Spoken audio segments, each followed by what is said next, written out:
আসসালামু আলাইকুম সবাইকে। আজকের এই ক্লাসে আমরা পড়বো ফিজিক্স এমসিকিউ থান্ডার সিরিজের চ্যাপ্টার 5। আমরা এখন দ্রুত এই চ্যাপ্টারগুলো সলভ করিয়ে দিব।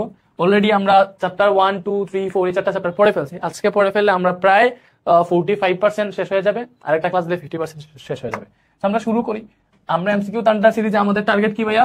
600 প্লাস এমসিকিউ সলভ করা, এবং এই এমসিকিউ দ্বারা ফিজিক্সের এমসিকিউ কে হচ্ছে একদম শেষ করে ফেলা। শেষ মানে হচ্ছে একদম ফিজিক্সের এমসিকিউ এ জন্মের মতো শেষ। দেখো ফার্স্টে আমরা এই চ্যাপ্টারের সূত্র অ্যানালাইসিস করি। লাইক এমসিকিউ যখনই করো, লাইক তুমি একটা এমসিকিউ সলভ করবে না, তুমি এরকম একটা A4 সাইজ পেপার নিবা। এটা মনে করো A4 সাইজ পেপার, ঠিক আছে? তোমার A4 সাইজ একটা পেপার, ওইটাতে এই চ্যাপ্টারের যত সূত্র আছে সবগুলো আগে এটাতে তুলবা, দেন এমসিকিউ সলভ বসবা। আসো ট্রিক সহ শিখো।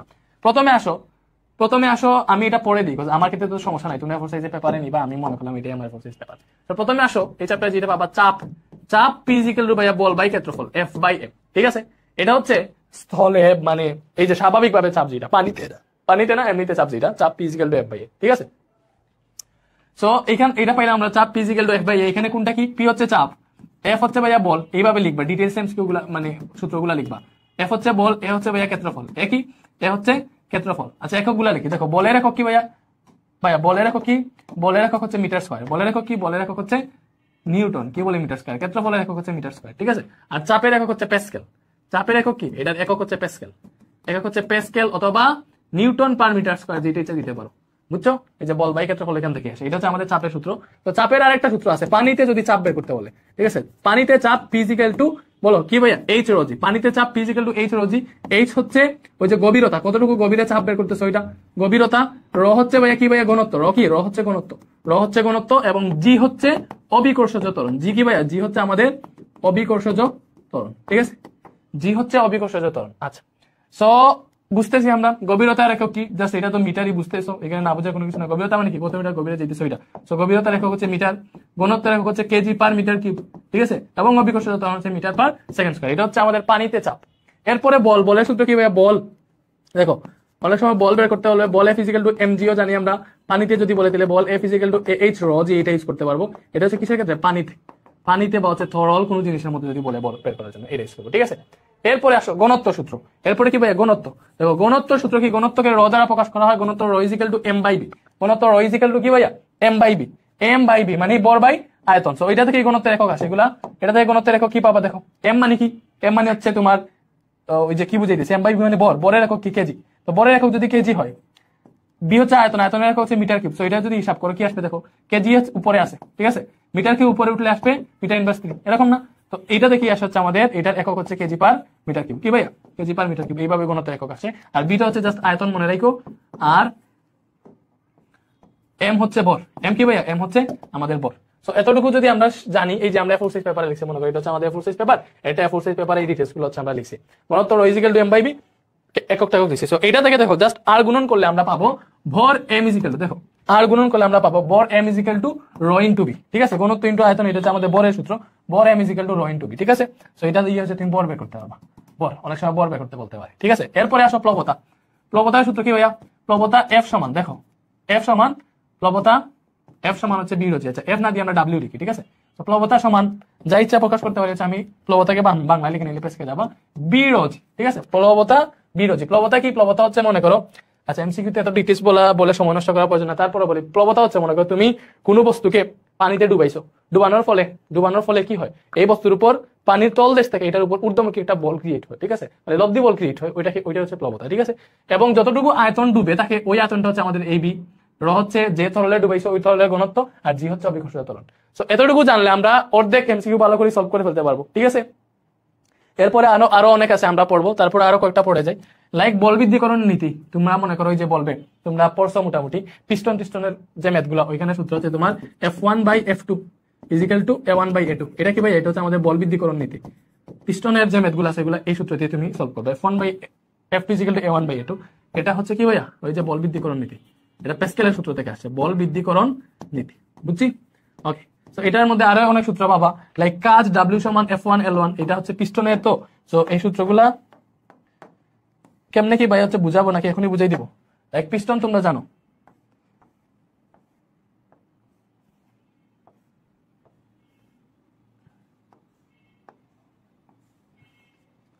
এই যে মনে করো এখানে হচ্ছে আমি F1 বল প্রয়োগ করছি, এটার ক্ষেত্রে হলো মনে করো A1, এখানে F2 বল ঊর্ধ্বমুখী বল ক্রিয়েট হয়েছে এই F1 বলের জন্য, এটার বল যদি A2 হয় এটা থেকে সূত্র হচ্ছে F1/F2 সমান A1/A2। এটার মধ্যে মনে করো আমাদের জল আছে, ঠিক আছে, তাই এখানে আছে।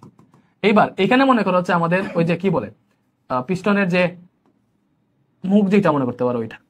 সো আমি এটাতে যে বল ক্রিয়েট করছি, এটাতে বল প্রয়োগ করছি, করার ফলে এটা এই অবস্থানে ছিল, এটা থেকে মনে করো একটু নিচে নামছে, একটু নিচে নেমে এই অবস্থানে চলে আসে। তাহলে এটার মধ্যে এই কতটুকু নিচে নামছে ভাই, এই পরিমাণ নিচে নামছে, এক্স পরিমাণ নিচে নাইমা এই জায়গায় চলে আসছে। এরকম অবস্থানে তুমি F1 বল প্রয়োগের জন্য সে যদি এখানে এক্স পরিমাণ নাই, এটাকে হচ্ছে আমরা ধরি L1 পরিমাণ নিচে নামছে, তাইলে হচ্ছে ওইটার কৃতকাজের সূত্র হচ্ছে W1 F1 L1 অথবা W2 F2 L2, মানে ওই পাশেরটার জন্য W F2 L2। সো এইগুলা খুব বেশি এখন ইম্পর্টেন্ট, এগুলা সিকিউর জন্য ইম্পর্টেন্ট। এখন দুইটা লিখলাম, তুমি হচ্ছে এতটুকু শিখো, তুমি হচ্ছে ভাই সূত্র এই যে এইগুলা করেছি না, এতগুলা জাস্ট একবার বুঝো মানে কি বলছে, যেন হচ্ছে আমরা এমসিকিউ সলভে আসে এখন তুমি পারবা। আসো আমরা জাস্ট সলভটা শুরু করি। এখন হচ্ছে আমরা মেইন গেমে ঢুকছি। আগে হচ্ছে আমরা সূত্রগুলো লিখেছি, ওগুলো তোমরা খাতায় জাস্ট নোট করবা, নাথিং এলস। এবার দেখো আমাদের কত দ্রুত এমসিকিউ গুলো শেষ হয়। দেখো বলছে 20 সেন্টিমিটার কিউব আয়তনে, 20 সেন্টিমিটার কিউব আয়তনের পানির ভর কত? আচ্ছা, পানির ভর বের করতে বলছে, ভর মানে m is equal to b into rho পাইছি, দেখো, বা রো ইনটু বি, যা ইচ্ছা লিখতে পারো। যে m is equal to কি পাইছি, রো ইনটু বি বা বি ইনটু রো, যা ইচ্ছা লিখতে পারো, বি ইনটু রো লিখো, তাহলে সুন্দর দেখে, বি ইনটু রো, আয়তন ইনটু ঘনত্ব, একই কথা, রো ইনটু বি আর বি ইনটু রো একই কথা। সো পানির 20 সেন্টিমিটার কিউব আয়তনের পানির ভর বের করতে হচ্ছে। পানির ঘনত্ব হচ্ছে আমরা জানি 1000 কেজি পার মিটার কিউব, এগুলো তো জানা লাগবে হালকা পাতলা। তো m is equal to b into rho, b হচ্ছে 20 সেন্টিমিটার কিউব। তো এটাকে যদি তুমি পানি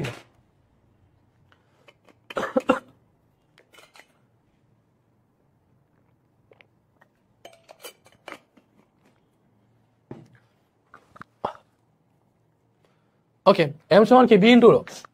তো 20 সেন্টিমিটার কিউব আয়তনের পানির ভর কত? তো এখানে যে আমাদের এটা দিছে, এটা কিসে দিছে, সেন্টিমিটার কিউবে। তো এটাকে আমাদের মিটার কিউবে নিতে হবে। কিসে নিতে হবে ভাইয়া? মিটার কিউবে। সো মিটার কিউবে আমরা কেমনে নিতে পারি? দেখো 1 সেন্টিমিটার কিউব সমান হচ্ছে 10 ইনভার্স 6 মিটার কিউব, বুঝছি? ওকে, সো আমরা 20 সেন্টিমিটার কিউব মানে 20 into 10 inverse 6 metre cube. So এখানে বি আয়তন বেশি 20 ইনটু 10 ইনভার্স 6 মিটার কিউব, র হচ্ছে 1000 KG per metre cube. So এখান থেকে যে আনসারটা আসবে হচ্ছে আমাদের কেজিতে। সো দেখি কি আনসার আসে, 20 ইনটু 10 ইনভার্স 6 ইনটু 1000। তো এটা আসছে কত জানো? 0.02 কেজি। তো কেজিতে এখানে সবগুলা গ্রামে দিচ্ছে, আমরা যদি গ্রামে নিতে চাই এটার সাথে 1000 গুণ দিব। কেজি থেকে গ্রামে নিতে চাই 1 কেজি সমান 1000 গ্রাম না, তো 1000 দিয়ে গুণ দাও, এটা আসতেছে 20 গ্রাম। কত গ্রাম আসতেছে? 20 গ্রাম। তো এটা আনসার কোনটা ভাই? এই যে এটা 20 গ্রাম, এটা হচ্ছে আনসার। এবারে আসো, এটা কঠিন মনে হইতেছে, বাট পানির ক্ষেত্রে আমরা একটা জিনিস জানি, এটা বেশি পেঁচানো হয়েছে, যেগুলো মনে করো আমরা আননোন ওইগুলোর জন্য এইভাবে করলাম, বাট পানির ক্ষেত্রে আমরা ইজিলি জানি। দেখো 1 সেন্টিমিটার কিউব পানির ভর, এটা আমরা এমনিতেই জানি মুখস্থ 1 গ্রাম, অথবা 1 মিটার কিউব পানির ভর 1 কেজি, 1000 কেজি, এগুলো মুখস্থ। 1 সেন্টিমিটার কিউব পানির ভর 1 গ্রাম, আর 1 মিটার কিউব পানির ভর 1000 কেজি। তাহলে 1 সেন্টিমিটার কিউব পানির ভর যদি 1 গ্রাম হয়, তাহলে 20 সেন্টিমিটার কিউব পানির ভর কত হবে? 20 গ্রাম না? অবশ্যই। তো এইভাবে দুই লাইনে আনসার হয়ে যেত, ঠিক আছে? এইভাবে এটা করতে পারো, পানির গুলা বেসিক্যালি এত পেছানো লাগবে না, ঠিক আছে?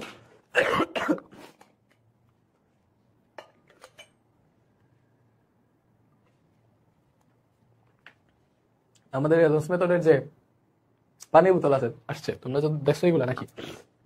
গলায় বেশি সমস্যা করতেছে। যাই হোক,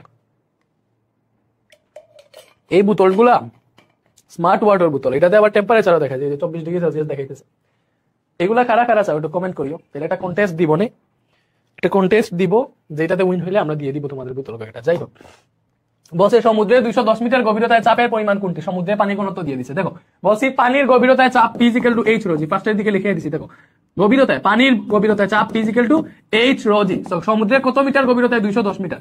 210 মিটার। র হচ্ছে পানির ঘনত্ব, এই যে 1025 সমুদ্রের পানির ঘনত্ব, ঠিক আছে? জি এর মান 9.8, এটা হিসাব করে যেটা পাবা ওইটা হচ্ছে আনসার। মনে রাখবা এইভাবে। এখন আমরা দ্রুত সলভ করব। দেখো এটা কত আসছে? 2.1094 ইন্টু 10⁻6 প্যাসকেল। এটা কিসে আছে ভালো করে বুঝো, এটা হচ্ছে প্যাসকেলে, বাট আমরা জানি এটা কিসে আছে? প্যাসকেলে, বাট এখানে আনসার তো অ্যাটমসফিয়ারে।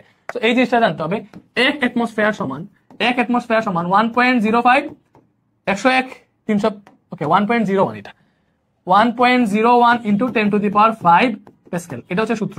মানে 1 অ্যাটমসফিয়ার সমান 1.01 ইন্টু 10⁵ প্যাসকেল বা 101 325 প্যাসকেল। যাই হোক, এটা হচ্ছে 1 অ্যাটমসফিয়ার সমান এত প্যাসকেল। সো আমার আনসার আসে প্যাসকেলে, বাট এখানে দেওয়া আনসার অ্যাটমসফিয়ারে। সো এটাকে হচ্ছে আমরা অ্যাটমসফিয়ারে নিব। তো 2.109 ইন্টু 10⁶ প্যাসকেলকে অ্যাটমসফিয়ারে নিতে হলে কি করা লাগবে? দেখো 1 অ্যাটমসফিয়ার সমান এত প্যাসকেল, তো প্যাসকেলকে অ্যাটমসফিয়ারে নিতে চাই, এটা দিয়ে জাস্ট ভাগ দিয়ে দিতে হবে, ঠিক আছে? এটা ভাগ দাও, কত আসে দেখো, 1.01 into 10 to the power 5।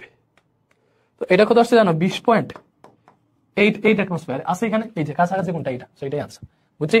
Just আমার সূত্র স্বাভাবিক মতে করছি, জাস্ট আমি এককটা চেঞ্জ করছি। 1 অ্যাটমসফিয়ার সমান এত প্যাসকেল, এটা মুখস্থ করা লাগবে। নির্দিষ্ট ঘনত্বের তরলের গভীরতা 3 মিটার থেকে 9 মিটার করলে চাপ কত গুণ বাড়বে? ভালো করে বুঝো। আমরা জানি চাপ P = H rho g।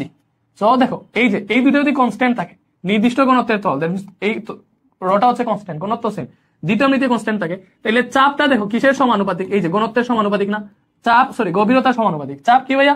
গভীরতার সমানুপাতিক। তো তুমি নির্দিষ্ট তরলের গভীরতা 3 মিটার থেকে 9 মিটার করছো, আগে ছিল 3 মিটার, এখন করছো 9 মিটার। কয় গুণ বাড়াইছো? ভালো করে বুঝো। কয় গুণ বাড়াইছো? 3 গুণ বাড়াইছো না? কয় গুণ বাড়াইছো? 3 মিটার থেকে 9 মিটার করছো, দ্যাট মিন্স 3 গুণ গভীরতা বাড়াই দিছো। তাহলে চাপ কত গুণ বাড়বে? যেহেতু পি সমানুপাতিক গভীরতা, দ্যাট মিন্স চাপও 3 গুণ বাড়বে। কয় গুণ বাড়বে? 3 গুণ বাড়বে। ঠিক আছে, গভীরতা 3 গুণ বাড়াও, চাপ 3 গুণ বাড়বে। গভীরতা 10 গুণ বাড়াও, চাপও 10 গুণ বাড়বে। চাপের মাত্রা কোনটি? দেখো চাপের মাত্রা কোনটি বলছে, ভালো দেখো। চাপ P = F/A। একক কি পাইছি ভাইয়া? একক পাইছি হচ্ছে প্যাসকেল। এবং আরেকটা একক আছে, দেখো আরেকটা একক আছে। এই F এর একক কি ভাইয়া? F এর একক নিউটন, এর একক কি? Metre square. সেটা দেখে পাইলাম আমরা নিউটন পার মিটার স্কয়ার। কি পাইলাম? Newton per metre square. So এটা হচ্ছে আমাদের চাপের মেইন একক আর কি, নিউটন পার মিটার স্কয়ার। এটা হচ্ছে একক। আমাদের বলছে চাপের মাত্রা বের করতে। সো আমরা নিউটনটাকে হচ্ছে আমরা ইয়ে করবো। ঠিক আছে, নিউটন মানে কি আমরা জানি? নিউটন মানে হচ্ছে ভাইয়া KG metre per second square. এটা তোমরা জানো। দেখো বল F = বলের একক নিউটন না, তাহলে বল F = m এ থাকে। m মানে হচ্ছে কেজি, ঠিক আছে, আর ত্বরণ মানে হচ্ছে metre per second square. So দেখো মিলাইলে কি আসে?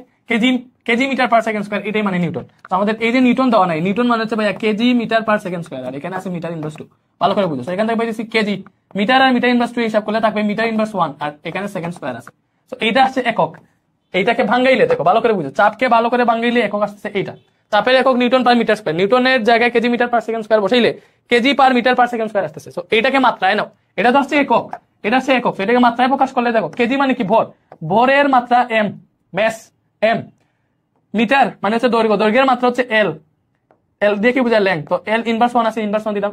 এই হচ্ছে সময়, সময়ের মাত্রা t, টাইম, টাইমের মাত্রা কি ভাই? t।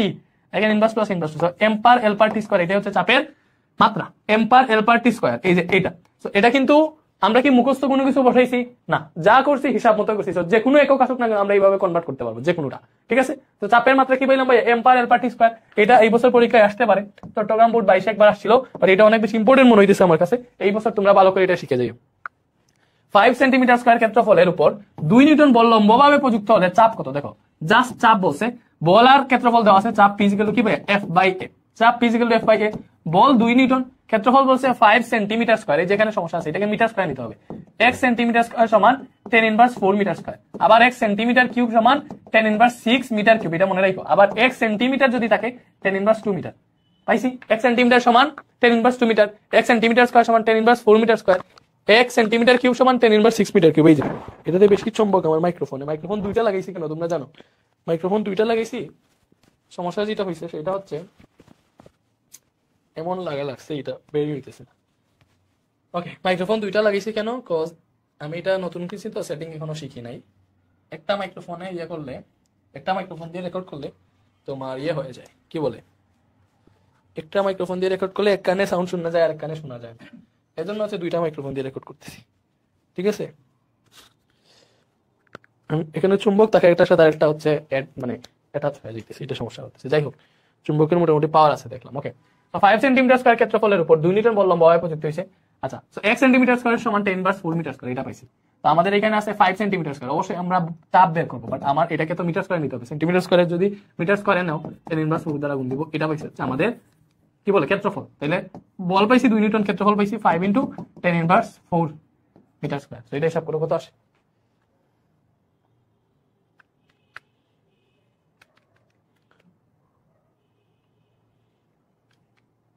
তো এটা হিসাব করলে আসতেছে 4000। কোথায় আসছে? 4000 প্যাসকেল। কোথায় আসছে ভাইয়া? 4000 প্যাসকেল। আশা করি বুঝতে পারছো। এরপরে আসো, জুতা পায়ে কোন মহিলার বর 50 কেজি। ঠিক আছে, জুতার তলার ক্ষেত্রফল এত সেন্টিমিটার স্কয়ার হলে চাপ কত হবে? ভালো করে বুঝে। একটা মহিলা জুতা পায়ে দাঁড়িয়ে আছে, তার দুইটা জুতার মানে জুতার ক্ষেত্রফল বলছে, মানে এখানে টোটাল জুতার তলার ক্ষেত্রফল মানে তার দুই পায়ের জুতারই বলছে, আলাদা করে বলে নাই যেহেতু। তো জুতার তলার ক্ষেত্রফল, দুইটা জুতা মিলে তলার ক্ষেত্রফল আসছে 200 সেন্টিমিটার স্কয়ার। তো বেটির ওজন যতটুকু, একজন মহিলা বলছে, আমি বেটি কেন বলতেছি, যাই হোক। তো মহিলার ওজন যতটুকু, তার ওজন অনুযায়ী সে ফোর্স বা বল সে মাটিতে দিতেছে। ঠিক আছে, তো ওইটার জন্য চাপ কত হবে এটা আমরা বের করবো। ঠিক আছে, তো আমরা পাইছি চাপ P equal to F by A। তো আমাদের কিন্তু সরাসরি F দেওয়া নাই, এখানে বর দেওয়া আছে, M দেওয়া আছে, তাহলে F সমান mg, এটা তো আমরা জানি, ঠিক আছে। তো M হচ্ছে 50 কেজি, g এর মান 9.8, এটা থেকে কিন্তু তুমি F পেয়ে যাবা। কত পাও? 50 × 9.8, ঠিক আছে। তো এটা আসছে 490 নিউটন, ঠিক আছে ভাইয়া। তো দেখো এখানে F আছে 490 নিউটন এবং ক্ষেত্রফল কত? 200 সেন্টিমিটার স্কয়ার, মানে 200 × 10 ইনভার্স 4 মিটার স্কয়ার, ঠিক আছে। তো 200 × 10 ইনভার্স 4 মিটার, এটা হিসাব করলে তুমি কি পেয়ে যাবা? ওই যে চাপটা পেয়ে যাবা। তো এটা আসতেছে আমাদের 245,000, বা ইঞ্জিনিয়ারিং বোর্ডে লিখে, যেহেতু আনসার এইভাবে দেওয়া, সেটা আমাদের আনসার আসতেছে এখান থেকে 2.45 × 10⁴ প্যাসকেল আছে, 2.45 × 10⁴ প্যাসকেল, যে এখানে আছে, এটা আছে, ঠিক আছে। পেরেকের অগ্রভাগ সূচালো হয় কেন? এই যে ভালো করে একটা জিনিস দেখো, চাপ P equal to F by A। এখান থেকে পাইতেছি আমরা চাপ, দেখো বলের ক্ষেত্রফল কনস্ট্যান্ট থাকলে চাপ বলের সমানুপাতিক, আবার বল কনস্ট্যান্ট থাকলে চাপ ক্ষেত্রফলের ব্যস্তানুপাতিক, চাপ ক্ষেত্রফলের ব্যস্তানুপাতিক। কোন বস্তুর ক্ষেত্রফল বেশি হলে চাপ কম হবে, আবার ক্ষেত্রফল যদি কম হয় চাপ বেশি হবে, এটা মনে রাখো, ঠিক আছে। তাহলে পেরেকের অগ্রভাগ সূচালো হয় কেন? সূচালো মানে কি? ক্ষেত্রফল কম হয়, সূচালো করা হয়, ক্ষেত্রফল কমানো হয় কেন? চাপ বাড়ানোর জন্য, ঠিক আছে। বল বাড়ানোর জন্য না, বলের সাথে অগ্রভাগ সূচানো, মানে বলের সাথে ক্ষেত্রফলের কোনো সম্পর্ক নাই, চাপ বাড়ানোর জন্য। চাপ P equal to F by A, ঠিক আছে, চাপ P equal to F by A, ঠিক আছে। তো বলের সাথে দেখো, বল F ইকুয়াল টু ma, বলের সাথে বর আর ত্বরণের সম্পর্ক আছে, ঠিক আছে, বাট বলের সাথে ক্ষেত্রফলের সম্পর্ক নাই। যান্ত্রিক সুবিধা বেশি পাওয়ার জন্য অবশ্যই, কজ আমি যদি পেরেকের অগ্রভাগ সূচালো করি, চাপ বেশি আসবে, এটাতে অল্প ঠুকা দিলে হচ্ছে দেয়ালে ঢুকে যাবে, ঠিক আছে। এজন্য এখানে যান্ত্রিক সুবিধা আমরা বেশি পাবো। আনসার হচ্ছে 1 আর 3। আনসার কি ভাইয়া? 1 আর 3। আশা করি বুঝতে পারছি। নিউটন পার মিটার স্কয়ার, এটা কার একক জানো? নিউটন পার মিটার স্কয়ার চাপের একক। পীড়ন এখনো পড়ি নাই। পীড়ন কে হচ্ছে আমরা এইভাবে লিখি, পীড়ন মানে হচ্ছে কি ভাইয়া? পীড়ন মানে হচ্ছে কি? পীড়ন মানেও সেম এইভাবে। পীড়নের সূত্র কি? পীড়ন মানে হচ্ছে আমাদের F বাই A, পীড়ন মানেও সেম F বাই A, ঠিক আছে। তো এটার একক হবে নিউটন পার মিটার স্কয়ার। আর চাপ তো এমনিতেই জানি নিউটন পার মিটার স্কয়ার। পীড়নের একক হচ্ছে নিউটন পার মিটার স্কয়ার। স্থিতিস্থাপক গুণাঙ্ক, ইয়ং মডেল আছে এগুলা, ওইগুলার একক সেম। স্থিতিস্থাপক গুণাঙ্ক যেটা, স্থিতিস্থাপক গুণাঙ্ক মানে হচ্ছে, এটার সূত্র হচ্ছে পীড়ন বাই বিকৃতি। এটার সূত্র কি ভাই? এটার সূত্র হচ্ছে পীড়ন বাই বিকৃতি। ভালো করে বুঝো, স্থিতিস্থাপক গুণাঙ্কের সূত্র কি? পীড়ন ডিভাইডেড বাই বিকৃতি, পীড়ন বাই বিকৃতি। আমরা জানি পীড়নের একক নিউটন পার মিটার স্কয়ার, আর বিকৃতির একক নাই, বিকৃতির কোনো একক নাই, তেমনি স্থিতিস্থাপক গুণাঙ্কের একক হচ্ছে নিউটন পার মিটার স্কয়ার। বিকৃতির একক নাই কেন? এটা সামনে পড়বো, ঠিক আছে, এখনো বিকৃতি পড়ি নাই যেহেতু। স্থিতিস্থাপক গুণাঙ্কের একক নিউটন পার মিটার স্কয়ার আসছে, সেখানে 3টার একক নিউটন পার মিটার স্কয়ার, ঠিক আছে। ওকে, এরপরে আসো, নিচের কোনটির ঘনত্ব বেশি? ভাইয়া বলি, ঘনত্ব হচ্ছে কার বেশি? একক আয়তনের ঘনত্ব rho is equal to m by b, ভালো করে বুঝো, ঘনত্ব rho is equal to m by b। So আয়তনের তুলনায় যার বল বেশি থাকে এটারই ঘনত্ব বেশি।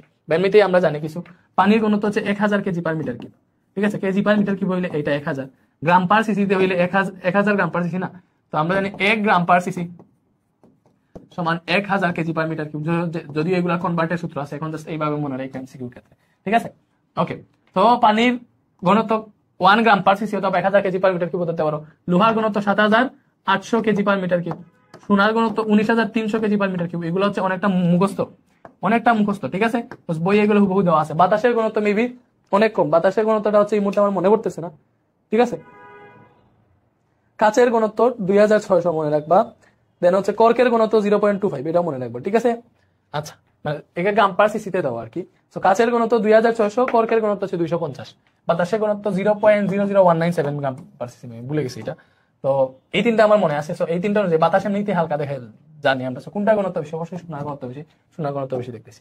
মানবদেহের ঘনত্ব সবচেয়ে ইম্পর্টেন্ট, মানবদেহের ঘনত্ব কিন্তু 995 কেজি পার মিটার কিউব, মনে রাখবা। মানবদেহের ঘনত্ব কি? মানবদেহের ঘনত্ব 950 কেজি পার মিটার কিউব, ঠিক আছে। মানবদেহের ঘনত্ব কি ভাইয়া? 950 কেজি পার মিটার কিউব। এই 1020 হচ্ছে সমুদ্রের পানি ঘনত্ব 1000 পজিশনের ক্ষেত্রে। সো মানবদেহের ঘনত্ব 995, ভালো করে মনে রাখো। মানুষের ঘনত্ব পানি থেকে কম, মানুষ যদি পানিতে এমনিতেই এইভাবে বেঁচে থাকে, যেই পানির ঘনত্ব 1000 থাকবে ওই পানিতে মানুষ বাঁচবে, ঠিক আছে। সমুদ্রের পানির ঘনত্ব 1025, সমুদ্রের পানিতে মানুষ এইভাবে বাঁচবে, ডুববে না, জাস্ট এইভাবে যদি থাকে, শ্বাস প্রশ্বাস যদি বন্ধ করে থাকতে পারে তাহলে সে অবশ্যই বাঁচবে, সাঁতার না জানলেও, ঠিক আছে। মানবদেহের ঘনত্ব 995। ঘনত্বের একক কোনটা? KG per metre cube. এটা এমনিতেই দেখাই দিচ্ছে আগে, আর দেখানোর প্রয়োজন নাই। Rho is equal to m by b, m এর একক কেজি, ঠিক আছে। m এর একক কি ভাই? m এর একক কেজি, b এর একক হচ্ছে মিটার কিউব। সো মাঝখানে আছে কেজি, মিটার কিউব উপরে উঠলে মিটার ইনভার্স 3 হয়ে যাবে, কেজি পার মিটার কিউব আসছে, ঠিক আছে। বর একই হলে নিচের কোন পদার্থটির আয়তন বেশি হবে? দেখো, বর একই হইলেও আয়তন কোনটার বেশি হবে? দেখো, রো ইজ ইকুয়াল টু ঘনত্ব rho is equal to m by b, সেখান থেকে আয়তন পাইতেছে আয়তন b is equal to m by rho. ভালো করে বুঝো, তো বর যদি কনস্ট্যান্ট থাকে তাহলে আয়তন ঘনত্বের ব্যস্তানুপাতিক। বর যদি কনস্ট্যান্ট থাকে, দেখো কি পাইলাম, বর যদি কনস্ট্যান্ট থাকে, বর যদি কনস্ট্যান্ট থাকে তাহলে আয়তন ঘনত্বের ব্যস্তানুপাতিক। দ্যাট মিনস যার ঘনত্ব বেশি তার আয়তন কম, যার ঘনত্ব কম তার আয়তন বেশি। ঠিক আছে, তো বর একই হলে কোন পদার্থটির আয়তন বেশি হবে? আয়তন বেশি হবে যার ঘনত্ব কম। অবশ্যই বুঝতেছো, এই যে এই জিনিসগুলাই যদি ক্লিয়ার হয়ে যাও জীবনে এমসিকিউতে পেরা খাবে না। বর একই হলে কোনটার আয়তন বেশি হবে? যার ঘনত্ব কম হবে তার আয়তন বেশি হবে। সো এখানের মধ্যে ঘনত্ব কম কোনটার? কাঠ, কাঁচ, পারদ। পারদের ঘনত্ব 13,600, পানির 1000, কাঁচের হচ্ছে 2,600। ঠিক আছে, কাঠের একক ঘনত্ব অ্যারাউন্ড 400 থেকে 500। তো কোনটার ঘনত্ব কম? কাঠের ঘনত্ব কম। কোনটার ঘনত্ব কম? কাঠের ঘনত্ব কম। ঠিক আছে, কোনটার ঘনত্ব কম? কাঠের ঘনত্ব কম। দ্যাটস ওয়াই কোনটা আয়তন বেশি হবে? কাঠের আয়তন বেশি হবে। তো সেম বর হলে আয়তন বেশি হবে যার ঘনত্ব কম তারটা। সেম বর হলে আয়তন কার বেশি হবে? যার ঘনত্ব কম তারটা। ঠিক আছে,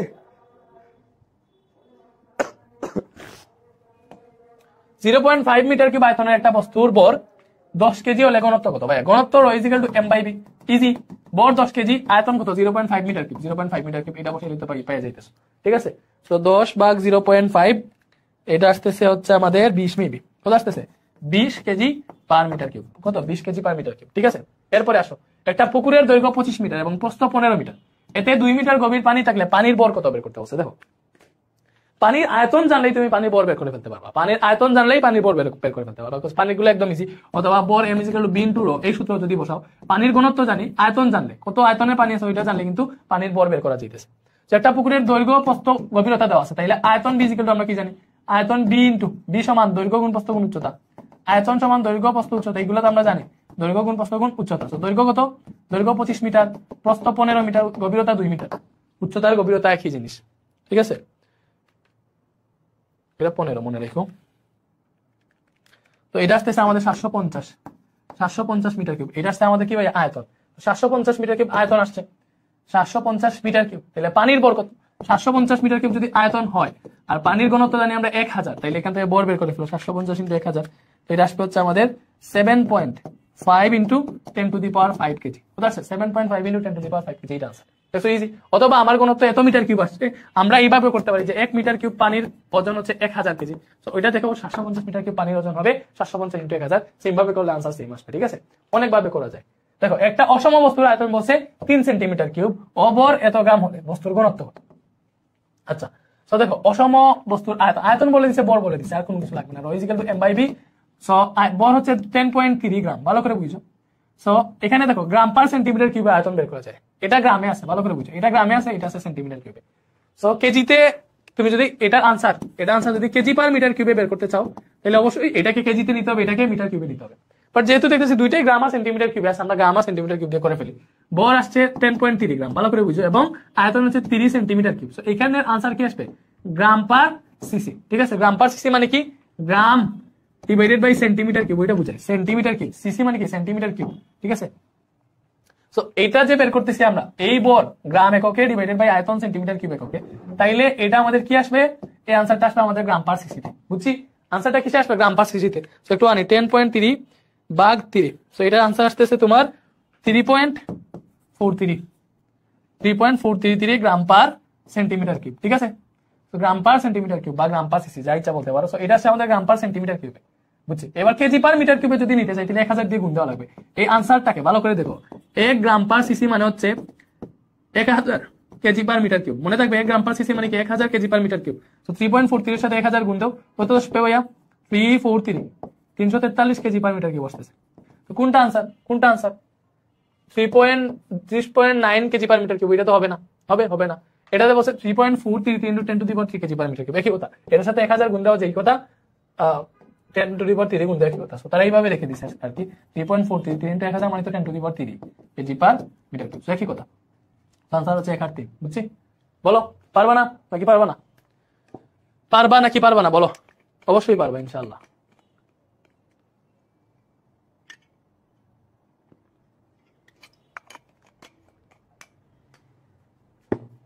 এরপরে আসো, তিমি মাছ 2000 মিটার গভীরতায় গেলে তাকে কত অ্যাটমসফিয়ার চাপ সহ্য করতে হবে? ভালো করে বুঝো, চাপ বের করতে বলছে, তা আবার তিমি মাছের। তিমি মাছ থাকে সাগরে, পানিতে থাকলে চাপ h ρg, পানিতে থাকলে চাপ h ρg। এইচ হচ্ছে 2000 মিটার, সে 2000 মিটার গভীরতায় ঢুকতেছে। ওকে, এখানে যেহেতু পানির কোনো ঘনত্ব দেয় নাই, সমুদ্রে না যেখানেই ধরো পানির ঘনত্ব না দিলে তুমি হচ্ছে 1000 বসাইবা, ঠিক আছে। জি এর মান তো 9.8, সো এটা যদি হিসাব করো তো আনসারটা আসবে প্যাসকেলে বা নিউটন পার মিটার স্কয়ারে, ঠিক আছে। সো এটা হিসাব করলে কত আসে ভাইয়া, 1.96 ইন্টু 10⁻7 প্যাসকেল, এটা আসছে প্যাসকেলে। আর তোমাকে অ্যাটমসফিয়ারে বের করতে হবে। অ্যাটমসফিয়ারে বের করা মানে কি, এই যে আনসারটা আসছে এটাকে যদি তুমি 101,325 অথবা 1.01 ইন্টু 10⁵ প্যাসকেল দ্বারা ভাগ দিয়ে দাও, এটা অ্যাটমসফিয়ারে চলে যাবে, ঠিক আছে। কারণ আমরা জানি 1 অ্যাটমসফিয়ার সমান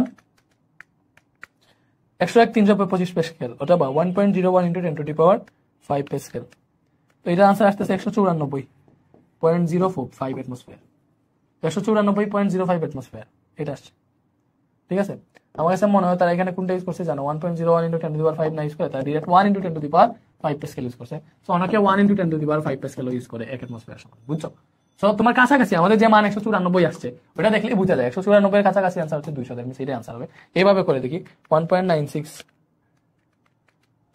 10⁻7 ভাগ 1 ইন্টু 10⁵, এটা হচ্ছে 196 অ্যাটমসফিয়ার, আর কাছাকাছি হচ্ছে 200, তো 200 আনসার দিয়ে দিতে পারো, বুঝছো। বলো বুঝছি, ওকে। 1 সিসি কেরোসিনের ভর এত গ্রাম হলে কেরোসিনের 50 সেন্টিমিটার গভীরে চাপ কত, ভালো করে বুঝো। চাপ P = H ρ G, র জানি না, র কি জানি না, কারণ এখানে কেরোসিনের ঘনত্ব দেওয়া হয় না, বাট বলছে 1 সিসি কেরোসিনের ভর 0.8 গ্রাম, ঠিক আছে। 1 সিসি মানে কি 1 সেন্টিমিটার কিউব, কেরোসিনের ভর 0.8 গ্রাম, তাহলে ঘনত্ব ρ = m/v না, m হচ্ছে 0.8 গ্রাম আর এটা হচ্ছে 1 সেন্টিমিটার কিউব, ঠিক আছে। সেখান থেকে যে আনসার আসবে 0.8 সিসি, দ্যাট মিন্স গ্রাম পার সিসিতে আসছে, মানে ঘনত্বটা গ্রাম পার সিসি কিসে আসছে ভাইয়া, গ্রাম পার সিসিতে।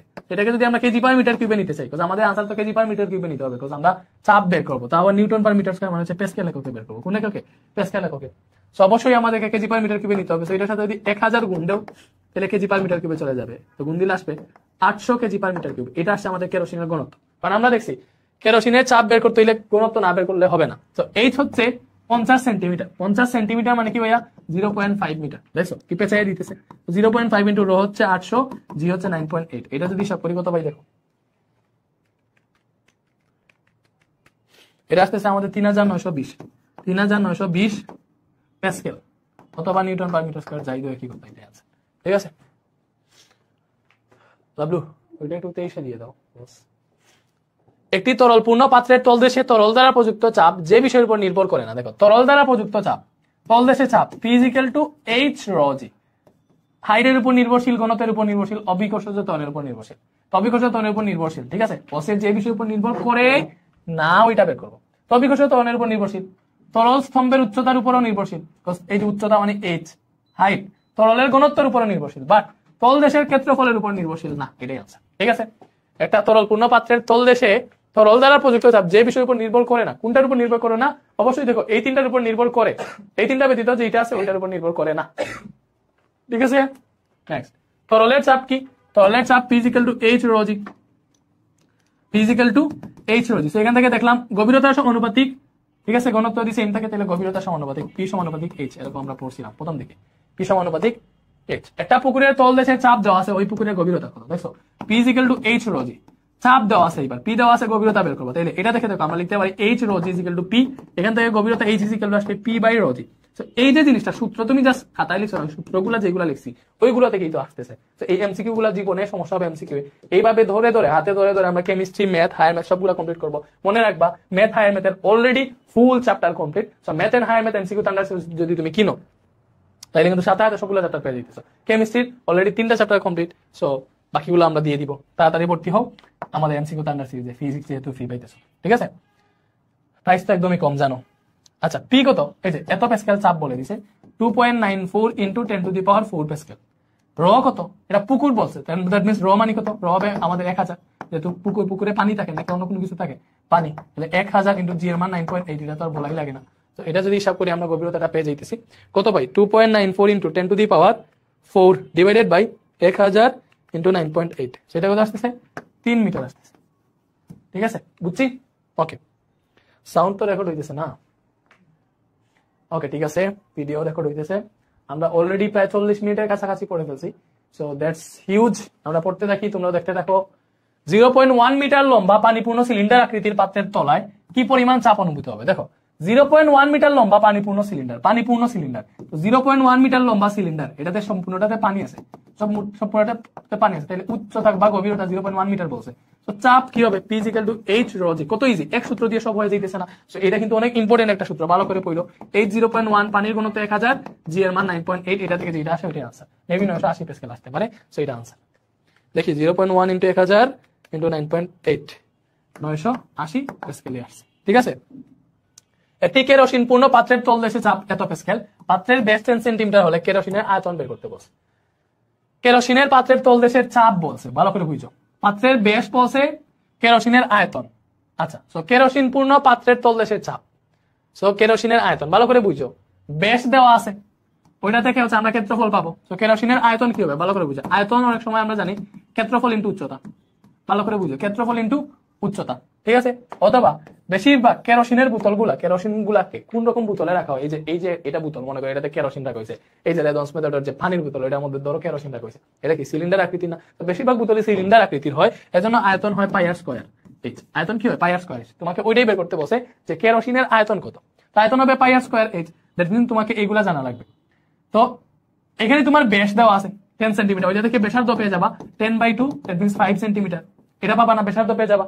তো ব্যাসার্ধ পেয়ে গেছি, বাট উচ্চতা তো পাইতেছি না। উচ্চতা কোনটা থেকে পাবো? এই যে কেরোসিন পূর্ণ পাত্রের তল দেশে চাপ বলে দিচ্ছে, একদম পাত্রের একদম তল দেশে চাপ বলে দিচ্ছে এই পয়েন্টে। দ্যাট মিন্স এই তল দেশে কত গভীরে, এখানে যদি গভীরতা বের করে ফেলতে পারবো, ওইটা ধরে আমরা পেয়ে যাবো এই কেরোসিনের যে পাত্রটা আছে ওইটার উচ্চতা কত। উচ্চতা পাইলেই তো আমরা হচ্ছে দেখো আয়তন বের করে ফেলতে পারতেছি।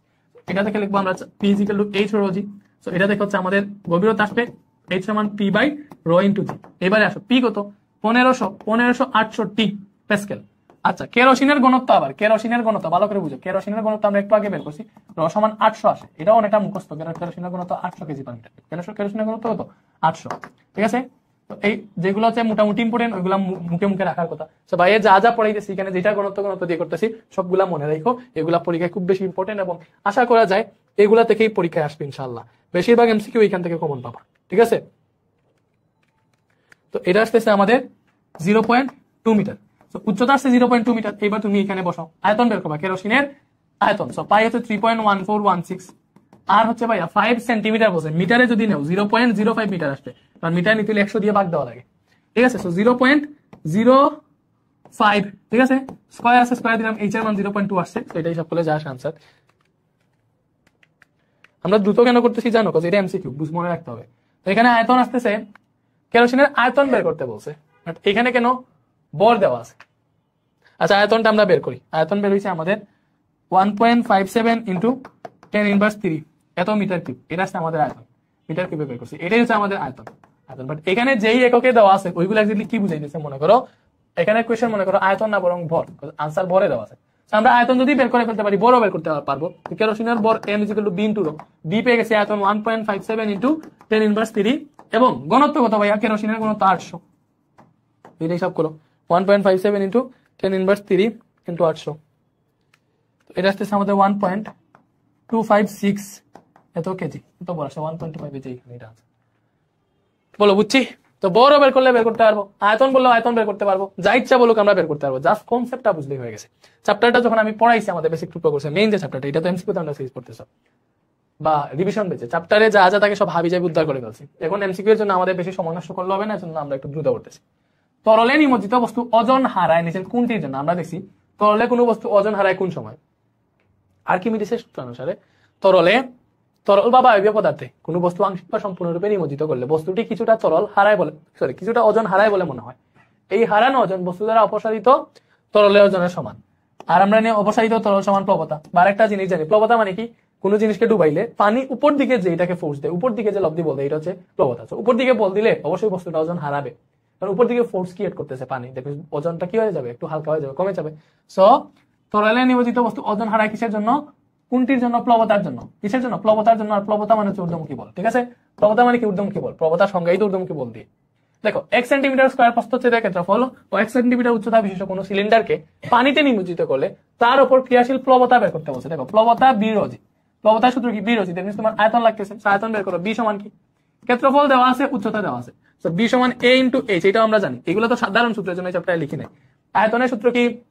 দৈর্ঘ্য গুণ প্রস্থ গুণ উচ্চতা, আয়তনের সূত্র কি ক্ষেত্রফল ইনটু উচ্চতা, আয়তনের সূত্র কি সিলিন্ডার হলে পাই আর স্কয়ার এইচ, এগুলো তো আমরা জানি স্বাভাবিকভাবে, গোলক হইলে 4/3 পাই আর কিউব। যাই হোক, এটাতে ক্ষেত্রফল দেওয়া আছে, উচ্চতা দেওয়া আছে, that means a into h, এটা ইউজ করব। a কত? x সেন্টিমিটার স্কয়ার, ভালো করে বুঝো, x centimetre square, that means 1 into 10 inverse 4 metre square. ঠিক আছে, উচ্চতা x সেন্টিমিটার, মিটার নিলে 0.01 মিটার, সেন্টিমিটার থেকে মিটার নিলে 100 দিয়ে ভাগ, আর মিটার স্কয়ারে তো আমরা এটা জানি অলরেডি। ঠিক আছে, তো a সমান 1 ইনটু 10 ইনভার্স 4, h এর মান 0.01, এটা ইউজ করতে পারো, অথবা h এর মান 1 ইনটু 10 ইনভার্স 2 লিখতে পারো, যেইভাবেই লিখো ওইভাবেই হবে, আনসার তো একই। তো এটা আসছে 1 ইনটু 10 ইনভার্স 6, এটা আসছে আয়তন, সেখানে বসা প্লবতা বের করবো।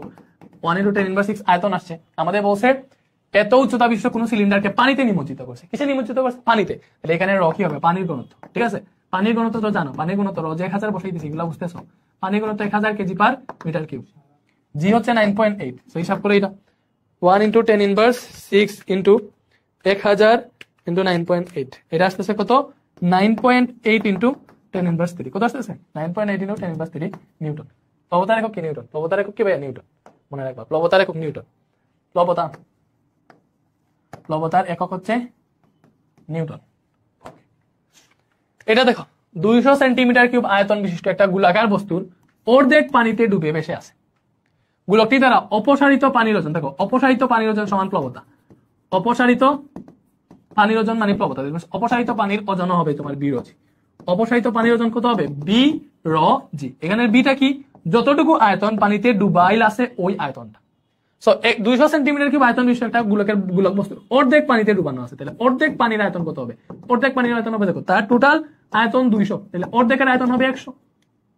অর্ধেকের আয়তন কি হবে? 100, দ্যাট মিন্স 100 সেন্টিমিটার কিউব এটা আয়তন। এটাকে মিটার কিউবে নাও, 10 ইনভার্স 6 দিয়ে গুণ দিলে মিটার কিউবে চলে যাবে। ঠিক আছে, তো আমরা কি করছি? আয়তন পেয়ে গেছি 100 ইনটু 10 ইনভার্স 6 মিটার কিউব। পানিতে ডুবাইতেছি, রর মান 1000, জির মান তো 9.8 আছে, তো এটা হিসাব করো, তুমি পেয়ে যাবা অপসারিত পানির ওজন কত। 100 ইনটু 10 ইনভার্স 6 ইনটু 1000 ইনটু 9.8, এটা আসতেছে আমাদের 0.0.98 নিউটন। এটা অপসারিত তরল 0.98 নিউটন। সেম 200 সেন্টিমিটার কিউব আয়তন বিশিষ্ট একটা গোলাকার বস্তুর অর্ধেক পানিতে ডুবে ভেসে আছে। উক্ত গোলকটির ঘনত্ব কত? ঘনত্ব বের করতে বলছে। আচ্ছা, হারানো ওজন 49 নিউটন না, হারানো ওজন হচ্ছে 0.98 নিউটন পাইছে। 0.98 নিউটন, দ্যাট মিন্স হারানো ওজন এটা ভুল, দ্যাট মিন্স আনসার হচ্ছে বাকি দুইটা। এমনি বলতে পারি বাকি দুইটা আনসার 1 আর 3।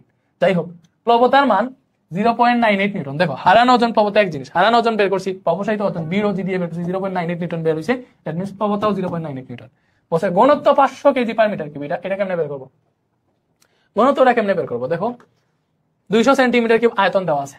আচ্ছা,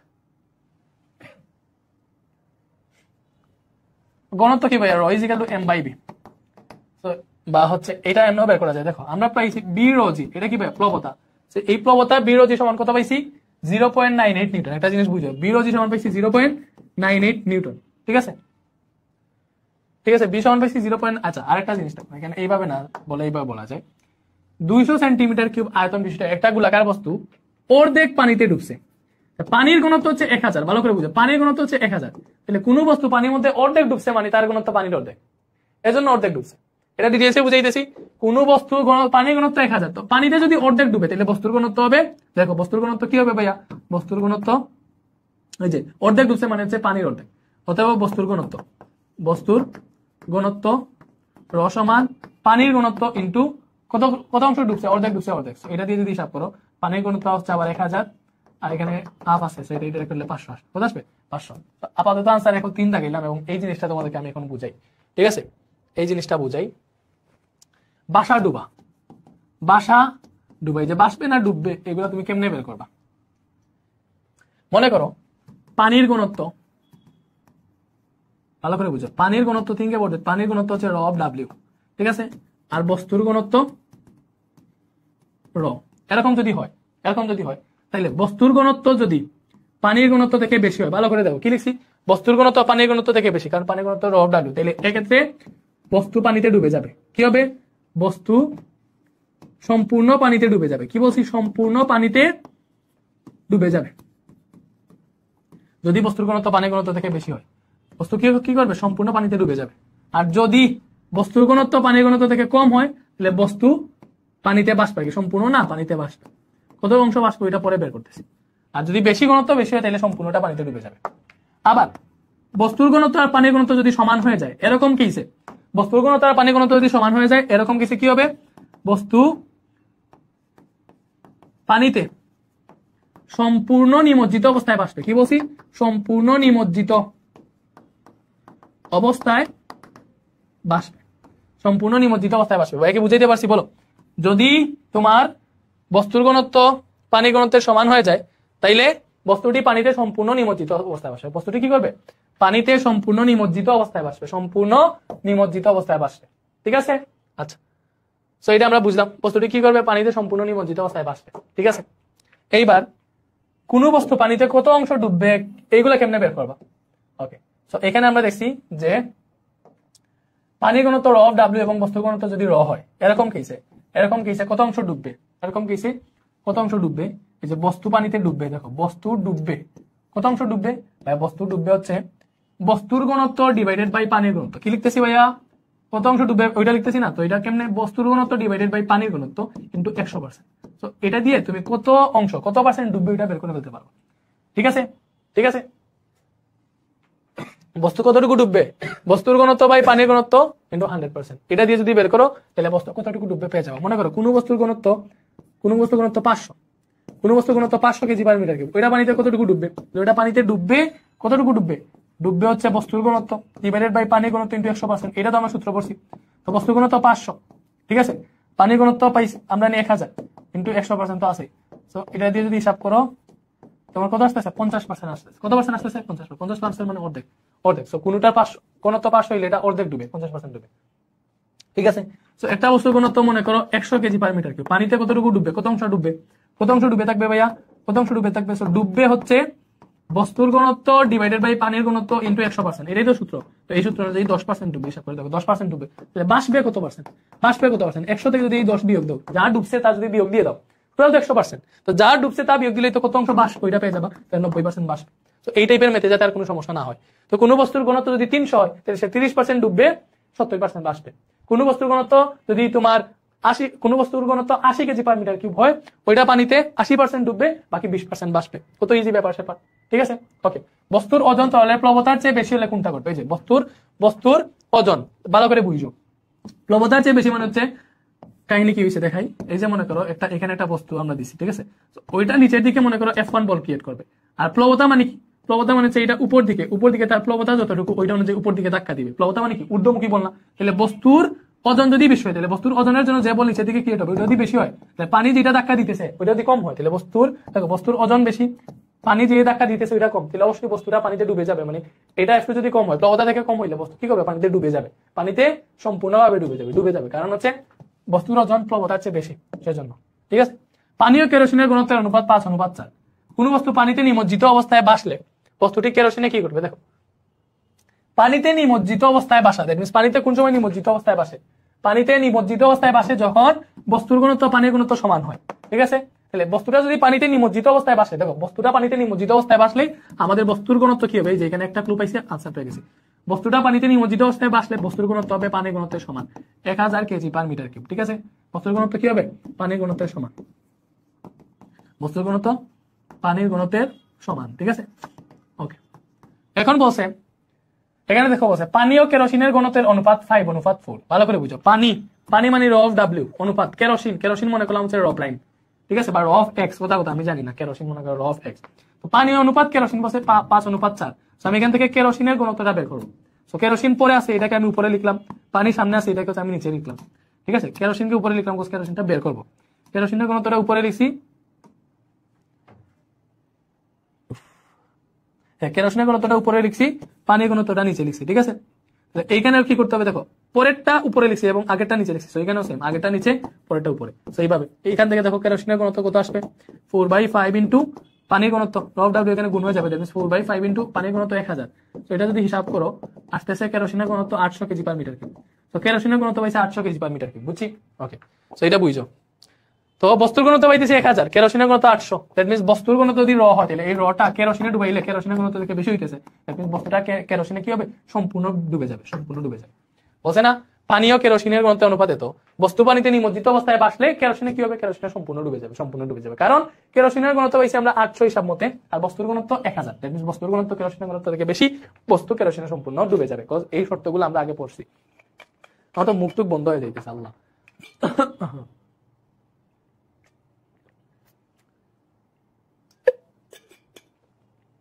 এই চ্যাপ্টারের ম্যাথগুলো একটু লম্বা লম্বা মনে হইতেছে, জানি না কেন, কত ঘন্টা লাগবে তাও জানি না। 200 গ্রাম পরের 250 সেন্টিমিটার কিউব আয়তনের একটা বস্তুকে পানিতে ছেড়ে দিলে কি হবে? তো অবশ্যই পানিতে ছেড়ে দিলে কি হবে ওই কাহিনী জানার ক্ষেত্রে আমার আগে বস্তুর ঘনত্ব বের করা লাগবে। বস্তুর ঘনত্বটা বের করো। Rho is equal to M by V. M হচ্ছে 200 গ্রাম, মানে হচ্ছে 0.2 কেজি। বুঝলে বুঝছো, না বুঝলে আমার কোনো কিছু করার নাই। এবং এটা কেজিতে কেমন দিচ্ছে? 1000 দিয়ে ভাগ দিয়ে, জানো তো এটা। 250 সেন্টিমিটার কিউব আয়তন, আয়তনকে সেন্টিমিটার কিউবকে মিটার কিউবে নিলে 10⁻6 দ্বারা গুণ দিবা, 10⁻6 মিটার কিউব। ঠিক আছে, ঠিক আছে। তো এম হচ্ছে 0.2 কেজি এবং আয়তন বেশি 250 ইন্টু 10⁻6। এটা যদি হিসাব করি কত আসে? 0.2 ভাগ 250 ইন্টু 10⁻6, ওইটা আসতেছে আমাদের 800 কেজি পার মিটার কিউব আসছে। কত আসছে ভাইয়া? 800। তো বস্তুর ঘনত্ব 800 আসছে, তাহলে বস্তুর ঘনত্ব অবশ্যই পানির ঘনত্ব থেকে কম। তো পানির ঘনত্ব জানি আমরা 1000 না। তো বস্তুটাকে পানিতে ছেড়ে দিলে কি হবে? বস্তুটা দেখো, বস্তুর ঘনত্ব কম থাকলে বস্তুটা বাষ্পে। কত বাষ্পে?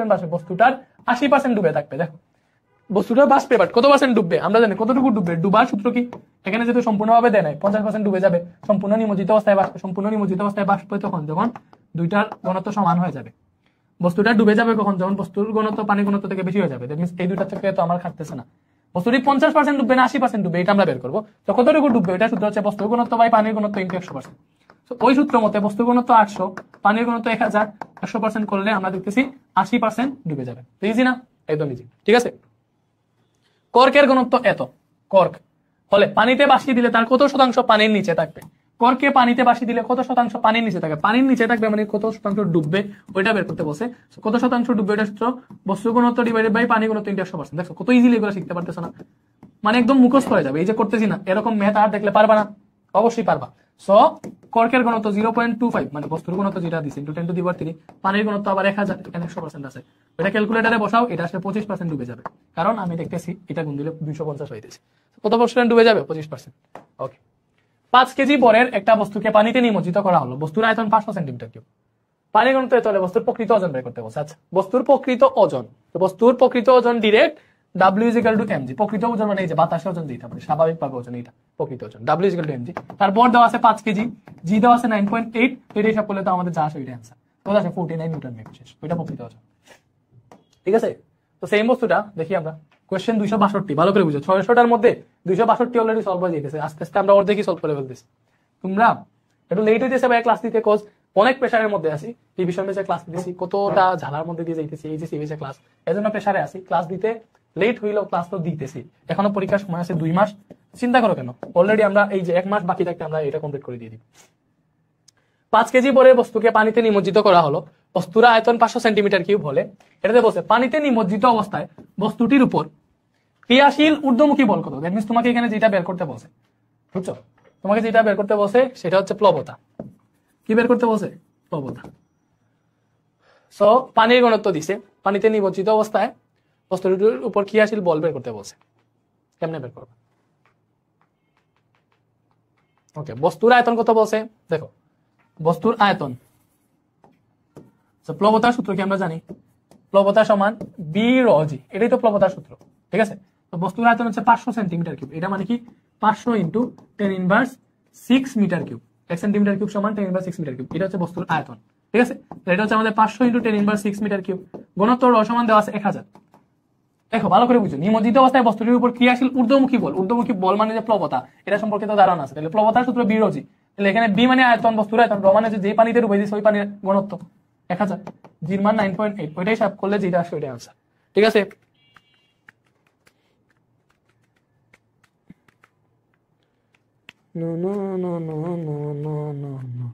এটা আসতেছে আমাদের 4.9 নিউটন। এটা আসছে আমাদের ঊর্ধ্বমুখী লব্ধি বল বা প্লবতা। ভাই আশা করি তোমাদেরকে বুঝাইতে পারছি। প্যাসকেলের সূত্র কোন পদার্থের ক্ষেত্রে? আমরা জানি প্যাসকেলের সূত্রটা কি? কোন তরল বা বায়বীয় পদার্থে বাইরে থেকে কোনো বল প্রয়োগ করলে, সরি, প্যাসকেলের সূত্রটা ইউজ করতে হয় বদ্ধ পাত্রে। ওইটা দিয়ে হচ্ছে আমরা সায়েন্স ফেয়ার একটা প্রজেক্ট বের করছিলাম, হাইড্রোলিক লিফট। মেবি আমাদের এখনো মনে আছে, পেছনে ব্যাকগ্রাউন্ড আছে তোমাদের লাভলু ভাইয়া, ও হচ্ছে এটা উপস্থাপন করছিল। সো এই যে হাইড্রোলিক লিফট, এটা হচ্ছে প্যাসকেলের সূত্রের উপর ভিত্তি করে আমরা এটাকে বানাইছিলাম। প্যাসকেলের সূত্রটা হচ্ছে কোনো বদ্ধ পাত্রে, এটা বদ্ধ পাত্র মানে যেখানে হচ্ছে কোনো কিছু বাইরে যাওয়ার কোনো ইয়ে নাই। যে প্যাসকেলের সূত্র থেকে হচ্ছে আমাদের এই পিস্টনটা আসছে, দেখে প্যাসকেলের সূত্র থেকে এই পিস্টনটা আসছে, যে এখানে কই গেল এটা সূত্র হচ্ছে কোনো বদ্ধ পাত্রে, এই যে এটা একটা বদ্ধ পাত্র, সব দিক দিয়ে বদ্ধ, এটাতে বাইরে থেকে বল প্রয়োগ করলে ওই বল কিছুমাত্র না কমে পাত্রের সম্পূর্ণ গায়ে সমানভাবে সঞ্চালিত হয় এবং পাত্রের গায়ে লম্বভাবে ক্রিয়া করে। এই যে এখানে F1 বল প্রয়োগ করলে ওইটাকে দিকে এইদিকে F2 বল ক্রিয়েট করে উপরের দিকে উঠেছে। ওইটা হচ্ছে আমাদের প্যাসকেলের সূত্র। এটা কি কোনো বদ্ধ পাত্রে তরল বা বায়বীয় পদার্থকে বাইরে থেকে বল প্রয়োগ করলে ওই বল কিছুমাত্র না কমে পাত্রের গায়ে সমান ও লম্বভাবে ক্রিয়া করে। তো আমরা দেখছি কোন কোন পদার্থের ক্ষেত্রে প্রযোজ্য, তরলের ক্ষেত্রে প্রযোজ্য, বায়বীয় ক্ষেত্রে প্রযোজ্য। ঠিক আছে, দেখুন স্কোয়ার করবই। ঠিক আছে, বুঝছি? ওকে, বল বৃদ্ধিকরণ নীতি কোন সূত্রের সাহায্যে প্রতিপাদন হয়েছে? বল বৃদ্ধিকরণ নীতি, বল বৃদ্ধিকরণ নীতি কোনটা ভাই? F1/F2 = A1/A2। এটা কোন সূত্রের উপর ভিত্তি করে আমরা করছি ভাইয়া? অবশ্যই প্যাসকেলের সূত্র। ঠিক আছে, বুঝছি? এটা হাইড্রোলিক প্রেসের ছোট ও বড় পিস্টনের ক্ষেত্রফল 10 সেন্টিমিটার স্কয়ার ও 350 সেন্টিমিটার স্কয়ার। ছোট পিস্টনে 100 নিউটন বল প্রয়োগ করলে বড় পিস্টনে কত বল পাওয়া যায়? দেখো ক্ষেত্রফল দেওয়া আছে, ছোট পিস্টনে 10 সেন্টিমিটার, এটাকে ধরলাম আমরা A1, এটা হচ্ছে A2। ভালো করে বুঝি যে পিস্টনের ম্যাথগুলো আসছে, ভালো করে বুঝো। এই যে এগুলাতে পিস্টনের ম্যাথটা আবার দেখে, এই যে এটাতে A1 A2 সবকিছু দেওয়া আছে। এই যে এটা A1 দেওয়া আছে, বল প্রয়োগ কত করছে এটা দেওয়া আছে, মেবি A2 ও দেওয়া আছে, এটার ক্ষেত্রফল, এবং এখানে যে ঊর্ধ্বমুখী লব্ধি বল ক্রিয়েট হবে F2 বের করতে বলছে। এটা সূত্র কি পড়াইছিলাম? F1/F2 = A1/A2, মনে রাখো। এটা হচ্ছে বল বৃদ্ধিকরণ নীতি। ঠিক আছে, এই যে এটার উপর ভিত্তি করে যে আমরা হাইড্রোলিক প্রেস বা হাইড্রোলিক লিফটের কথা এখানে আছে, হাইড্রোলিক প্রেস। ঠিক আছে, এটার উপর ভিত্তি করে আমরা সায়েন্সের প্রজেক্ট বানাইছিলাম। আমরা মোটামুটি বিজ্ঞানী হয়ে গেছিলাম, যদিও কুড়ে বিজ্ঞানী, এখন বিজ্ঞানী থেকে টিচার হয়ে গেছে আবার। যাই হোক, তো আমাদের ছোটটাকে A1 ধরলাম, বড়টার ক্ষেত্রফলকে A2 ধরলাম। ঠিক আছে, তো আমাদের বলছে যে ছোট পিস্টনে 100 নিউটন বল প্রয়োগ করছে। দ্যাট মিন্স ছোটটার ক্ষেত্রফল A1 হইলে ছোটটার বল F1। বড় পিস্টনে কত বল পাওয়া যাবে? দ্যাট মিন্স F2 বের করতে বলছে। আমরা জানি F1/F2 = A1/A2। তো আমরা চাইলে F2/F1 = A2/A1 লিখতে পারবো। এটার মেইন কাহিনী হইতেছে মানে তুমি যে বল প্রয়োগ করবে ওইটা হচ্ছে ক্ষেত্রফলের সমানুপাতিক, F সমানুপাতিক A। ঠিক আছে, নাকি উল্টা বলছে? উল্টা না। আচ্ছা, যাই হোক, F2/F1 = A2/A1, এটাই তো সূত্র। বা F1/F2 = A1/A2। F2 বের করবা, দ্যাট মিন্স F2 কে এখানে রাখলাম, এখানে আছে A2/A1, এই F1 টা এখানে গুণ হয়ে গেল। ঠিক আছে, সো F2 কি পাইলাম আমরা? A2/A1 * F1। ঠিক আছে, সো A2 কত ভাইয়া? A2 হচ্ছে তোমার 350 সেন্টিমিটার স্কয়ার। এখানে আবার মিটার টিটার এত নেওয়া লাগে না। A1 10 সেন্টিমিটার স্কয়ার, দুইটা এককই তো কাটাকুটি চলে যায়, যে দুইটা তো সেম না। ওকে, এরপর F1 কত পাইছি ভাইয়া? 100 নিউটন। সো এটা যদি হিসাব করি আমরা, এটা 3500 নিউটন আসতেছে আমাদের F2। কত নিউটন আসতেছে? 3500। এই যে বল বৃদ্ধিকরণের নীতির এই সূত্রটা জানলে এরকম ম্যাথ সবগুলো তোমরা পারবা। ঠিক আছে, দেখো দুইটা পিস্টন ছিল, একটার ক্ষেত্রফল 10 সেন্টিমিটার স্কয়ার আর একটা 350 সেন্টিমিটার স্কয়ার। ছোট পিস্টনে 100 নিউটন বল প্রয়োগ করছে, দ্যাট মিন্স F1। বড় পিস্টনের বল F2 বের করতে বলছে, সূত্র অবশ্যই বের হয়ে গেছে, নাথিং এলস। বল বৃদ্ধিকরণ নীতি অনুসারে দুটি সিলিন্ডারের ব্যাসের অনুপাত যদি 1:4 হয়, তাহলে বলের অনুপাত কত হবে? আচ্ছা, এই টাইপের আর ম্যাথ রাখি নাই। সো এই সূত্র দিয়ে আরো যত ম্যাথ আছে আশা করি তোমরা পারবা। ক্ষেত্রফল দেওয়া আছে, একটা বল দেওয়া থাকবে, আরেকটা বল বের করবা। সো এই ম্যাথটা ভালো করে শিখো। আমি আরেকবার দেখাই দিই। মনে করো সিমার একটা ম্যাথ আসছে, জাস্ট বলছে ছোট বড় পিস্টনের ক্ষেত্রফল যথাক্রমে 100, আর এটাকে মনে করো বলছে 200। ছোট পিস্টনে 10 নিউটন বল প্রয়োগ করলে বড় পিস্টনে বল কত? সেম সূত্র বসাবা, F2/F1 = A2/A1। যেটাকে বের করতে বলবো এটাকে এখানে রেখে বাকি সব ওই পাশে নিয়ে নিবা, হিসাব করবা, আনসার বের হয়ে যাবে। ঠিক আছে, দেখো ব্যাসের অনুপাত বলছে। আচ্ছা, বল বৃদ্ধিকরণ নীতি অনুসারে দুটি সিলিন্ডারের ব্যাসের অনুপাত দেওয়া আছে, বলছে বলের অনুপাত কত হবে? আচ্ছা, ব্যাসের অনুপাত, ব্যাস মানে ভালো করে বুঝো ডি। আমরা জানি যে F1/A1 F1/F2 = A1/A2, এটাই তো আমাদের সূত্র। তো এখানে বলছে, দেখো আমাদের A1 A2 বলে নাই, এটা সূত্র, বাট আমাদের বলছে ব্যাস। ব্যাস মানে কি ভাইয়া? ডি বলছে, ব্যাস মানে ডি বলছে, ভালো করে বুঝো। তো আমরা জানি A1 মানে কি ভাইয়া? A মানে ক্ষেত্রফল। তো সিলিন্ডারের তলার ক্ষেত্রফল πr², বাট তুমি যদি ব্যাস ধরে হিসাব করো তাহলে 1/4 π d² বসানো লাগে। ঠিক আছে, কজ r সমান যদি তুমি d/2 বসাও, r সমান r হচ্ছে ব্যাসের অর্ধেক, আমরা জানি ব্যাসার্ধ ব্যাসের অর্ধেক, r সমান d/2 এটাতে যদি বসাও তাহলে 1/4 π d² আসে, তাহলে A1 সমান হবে 1/4 π d1²। ঠিক আছে, তুমি এখানে পাইতেছি F1/F2 = A1 মানে কি ভাইয়া? 1/4 π d1²। A2 মানে কি? 1/4 π d2² হবে, স্বাভাবিক। সো এটা কাটা আমরা এখান থেকে পাইলাম F1/F2 = d1/d2, মানে d1²/d2²। এটা এবার আমাদের সূত্র আসছে ব্যাসের সাথে এই সূত্র। ঠিক আছে, ব্যাসের সাথে এই সূত্র আসছে। সো বল বৃদ্ধিকরণ নীতি অনুসারে দুটি সিলিন্ডারের ব্যাসের অনুপাত, দ্যাট মিন্স d1/d2, এই দুটা বলছে 1:4। এখান থেকে বুঝলাম যদি d1/d2 বের করি, প্রথমটাকে উপরে শেষেরটাকে নিচে লিখছি, এখানে সেম লিখবো, তাহলে 1/4 d1/d2 যেগুলো কি হবে 1/4, প্রথমটাকে উপরে শেষেরটাকে নিচে, প্রথমটাকে উপরে শেষেরটাকে নিচে, ঠিক আছে। আমরা d1/d2 কত পাইছি 1/4, তো এখান থেকে পাবো দেখো আমরা এটাকে চাইলে d1/d2 হোল স্কয়ার লিখে ফেলতে পারি, ঠিক আছে। এটাকে তো আর বুঝতেছো, মানে f1/f2 সমান d1/d2 কে d1/d2 হোল স্কয়ার লিখতে পারি, সেখান থেকে পাবো d1/d2 মানে 1/4 স্কয়ার আছে, তো এখান থেকে পেলাম f1/f2 1/4 স্কয়ার মানে 16, কত 16, দ্যাট মিন্স f1 1 f2 16, তো 1:16 পাইছি, ঠিক আছে। তো সেটাতে কি পেলাম f1:f2, বলদের অনুপাত হচ্ছে 1:16, এইটাই আছে, ঠিক আছে। ওকে, এটা একটু কঠিন ছিল, তো দেখো এই চ্যাপ্টারে ম্যাথগুলো এমসিকিউ গুলো একটু লম্বা করে আসে, বাট ইজি আসে, যাই হোক হিসাব করলেই পারবা আর কি, ঠিক আছে। সাধারণ বায়ুচাপ কত উচ্চতায় পারদ স্তম্ভকে ধরে রাখতে পারে, এটা আমরা জানি p = h ρg, ভালো করে বুঝো। সো সাধারণ বায়ুচাপ কত উচ্চতায় পারদ স্তম্ভকে ধরে রাখতে পারে, এটা আমরা জানি, আনসার 76 সেন্টিমিটার, মুখস্থ কজ ব্যারোমিটারে আমরা পারদ ইউজ করি, ওখানে স্বাভাবিক বায়ুচাপের জন্য 76 সেন্টিমিটার কি হয়, 76 সেন্টিমিটার হচ্ছে আমরা স্বাভাবিক বায়ুচাপটা পাই। কেমনে ভাই দেখে, সাধারণ বায়ুচাপ কত তোমরা জানো, সাধারণ বায়ুচাপ হচ্ছে 101/325 প্যাসকেল, অথবা আমরা 1 × 10⁵ প্যাসকেল, অথবা 1.01 × 10⁵ প্যাসকেল, যা ইচ্ছা ইউজ করি, মনে করলাম 1 × 10⁵ প্যাসকেল, এটা সাধারণ বায়ুচাপ। আমরা পারদ স্তম্ভ ইউজ করতেছি, পারদ স্তম্ভের ঘনত্ব 13,600, ঠিক আছে। তো আমরা দেখি সাধারণ বায়ুচাপ কত উচ্চতায় পারদ স্তম্ভকে ধরে রাখতে পারে, মানে কত গভীরতায় গিয়ে মনে করো সাধারণ বায়ুচাপটা পারদ স্তম্ভে আমরা পাই, ওইটা জাস্ট আমরা বের করবো। তো h সমান এটা থেকে আসবে p/ρg, আমরা p পাইছি 1 × 10⁵, র হচ্ছে তোমার 13,600 এবং জি হচ্ছে 9.8, এটা যদি হিসাব করো এটা থেকে কত আসে দেখো, 1 × 10⁵ ইন্টু না ডিভাইডেড বাই 13,600 ইন্টু 9.8, সো এটা আসতেছে কত ভাই 0.75, কত আসছে h সমান আসছে 0.75 বা 76 প্রায় 0.75, বুঝছো। সো এটার মেইন মান হচ্ছে কিন্তু 101/325 প্যাসকেল, ঠিক আছে, এটা হচ্ছে মেইন মান, এটা হচ্ছে মেইন মান বা 101/325 প্যাসকেল, এটা হচ্ছে একুরেট সাধারণ বায়ুচাপের মান। এটা দিয়ে একুরেট যদি হিসাব করি 0.75 মানে 75 সেন্টিমিটার আসছে, বাট এখন যদি আমি আসল মানটা অবশ্যই হিসাব করি, তো এখান থেকে তুমি আসল মানটা পেয়ে যাবা, এটা কত আসতে জানো 0.76 মিটার, এটা যদি সেন্টিমিটার নাও 76 সেন্টিমিটার আসবে, বা এমনিতে যদি তোমার 75 সেন্টিমিটার আসে, এটা থেকে পাশাপাশি মান 76 সেন্টিমিটার এটা দেখাইতে পারবা। বায়ুচাপ পরিমাপক যন্ত্রের নাম কি, বায়ুচাপ পরিমাপক যন্ত্রের নাম ব্যারোমিটার, ঠিক আছে। তাপমাত্রা পরিমাপক যন্ত্রের নাম থার্মোমিটার, ঠিক আছে। ম্যানোমিটার এগুলো জানি না ভাই, এই যে বায়ুচাপ পরিমাপক যন্ত্রের নাম ব্যারোমিটার, তাপমাত্রা পরিমাপক যন্ত্রের নাম থার্মোমিটার, ঠিক আছে। ব্যারোমিটার উচ্চতার পরিবর্তন দেখে আমরা কি বুঝতে পারি, ব্যারোমিটারের উচ্চতা, ব্যারোমিটারে কি থাকে পারদ স্তম্ভ থাকে, পারদ স্তম্ভের উচ্চতা এগুলো দেখে আমরা কি বুঝতে পারি যে বায়ুমণ্ডলীয় চাপটা কত, এই যে এখান থেকে চাপ হিসাব হয়, কি হিসাব হয়, p = h ρg, কি হিসাব হয়, চাপ হিসাব হয়, বায়ুমণ্ডলীয় চাপ, ঠিক আছে। তো আমরা উচ্চতার পরিবর্তন থেকে বায়ুমণ্ডলীয় চাপের পরিবর্তন বুঝতে পারি। বাল্ক মডুলাসের একক কি মনে রাখো, বাল্ক মডুলাস হচ্ছে ওই যে ইয়ং মডুলাসের মধ্যে একটা, এটা হচ্ছে আয়তনীয় গুণাঙ্ক, বাল্ক মডুলাস মানে হচ্ছে আয়তনীয় গুণাঙ্ক, ঠিক আছে, আয়তনীয় গুণাঙ্ক, ওইটাকে হচ্ছে বি দ্বারা প্রকাশ করা হয়, তো ওইটার একক হচ্ছে নিউটন/মিটার স্কয়ার। তো কেমনে ভাইয়া বলি, বাল্ক মডুলাস মানে হচ্ছে আয়তনীয় গুণাঙ্ক, দেখো এই যে এইবার হচ্ছে এইগুলা ডিটেইলস, আনসার এটা নিউটন/মিটার স্কয়ার। এবার এগুলো একটু আমরা পড়ি, আসো।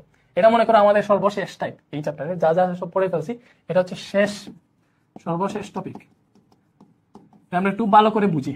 মনে করো এটা হচ্ছে একটা জিনিস, ঠিক আছে, এতটুকু না, মনে করলাম এতটুকু আছে একটা জিনিস, এটার দৈর্ঘ্য হচ্ছে মনে করো আদি দৈর্ঘ্য L0, তোমাদের বই অনুসারে আদি দৈর্ঘ্য L0। এটাকে যদি আমরা এটাকে মনে করো আমি কি করলাম, টান দিলাম, কি করছি, টান দিলে এটার আকারের পরিবর্তন হচ্ছে, মনে করো এটার আবার ছিল L0 দৈর্ঘ্য, টান দিছি, এবার এটার দৈর্ঘ্য হয়ে গেছে আমাদের কত জানো, টান দেওয়া এটা দৈর্ঘ্য হয়ে গেছে মনে করো L। এখানে কতটুকু বৃদ্ধি পাইছে, এই যে এই অংশটা বৃদ্ধি পাইছে না, এই যে এই অংশটা বৃদ্ধি পাইছে, কতটুকু বৃদ্ধি পাইছে L - L0, মানে দ্বিতীয়টা L, আগেরটা L0, তো যেটা বাড়ছে ওইটা থেকে আগেরটা বিয়োগ দিলে কতটুকু বৃদ্ধি পাইছে এটা পেয়ে যাবো না, L - L0। তাহলে বিকৃতির সূত্র হইতেছে যতটুকু বৃদ্ধি পাইছে ওইটা ডিভাইডেড বাই আদি দৈর্ঘ্য। সো এটা হচ্ছে বিকৃতির সূত্র, L - L0/L0, এবং বিকৃতির কোনো একক নাই, কারণ এটার একক মিটার, এটার একক মিটার, সো মিটার ভাগ দিলে মানে কোনো একক থাকে না, ঠিক আছে। ওকে, বিকৃতির কোনো একক নেই, মনে রাখবা, এটার কোনো একক নেই, বিকৃতির কোনো একক নেই। তো এটা হচ্ছে আমাদের বিকৃতি, ঠিক আছে, এইভাবে পড়তে পারো। বাট আমরা কেমনে পড়ি, আমরা পড়ি মনে করো এটার দৈর্ঘ্য হচ্ছে আমাদের L, কোথার কথা, আর আমরা টান দেওয়ার ফলে এটা মনে করো দৈর্ঘ্য বাড়ছে, যতটুকু বাড়ছে ওই যে বাড়ছে ওইটাকে যদি আমরা স্মল এল ধরি, স্মল এল মানে হচ্ছে L মানে এটা মাইনাস এটা বোঝায়, মানে কতটুকু বৃদ্ধি পাইছে ওইটাকে যদি স্মল এল ধরি, তাহলে বিকৃতি সমান আমরা ধরি যতটুকু বৃদ্ধি পাইছে ওইটা ডিভাইডেড বাই আদি দৈর্ঘ্য, এই যে L/স্মল এল, এটা হচ্ছে বিকৃতি। আমি ধর এইভাবে পড়াই আর কি, ঠিক আছে, তোমাদের বই এইভাবে লেখা, ইন্টারভিউতে এইভাবে পড়বা, ঠিক আছে? যেভাবে ইচ্ছা পড়তে পারো, তোমাদের বইয়ে যেহেতু এইভাবে লেখা, এইভাবেই পড়ে, যাতে তোমরা পেস্ট টেস্ট আর না খাও যাও, ঠিক আছে? ওকে, এইভাবে পড়াইলাম, বাদ দিয়ে দিলাম আমার স্টাইলটা, ঠিক আছে? ওকে, এবারে আসো পীড়ন। একটা জিনিস আছে, পীড়ন মানে হচ্ছে ভাইয়া, পীড়ন মানে হচ্ছে বল বাই ক্ষেত্রফল। পীড়ন মানে কি? বল বাই ক্ষেত্রফল মানে হচ্ছে এফ বাই এ। পীড়ন মানে হচ্ছে এফ বাই এ, ঠিক আছে? পীড়ন মানে কি? এফ বাই এ। পীড়নকে হচ্ছে পি দ্বারা প্রকাশ করা হয়, চাপের মতো পীড়নকে পি দ্বারা প্রকাশ করা হয়। তো ওইটা চাপের মতো সূত্র এফ বাই এম, এটা দেখো নিউটন পার মিটার স্কয়ার, ভালো করে বুঝো।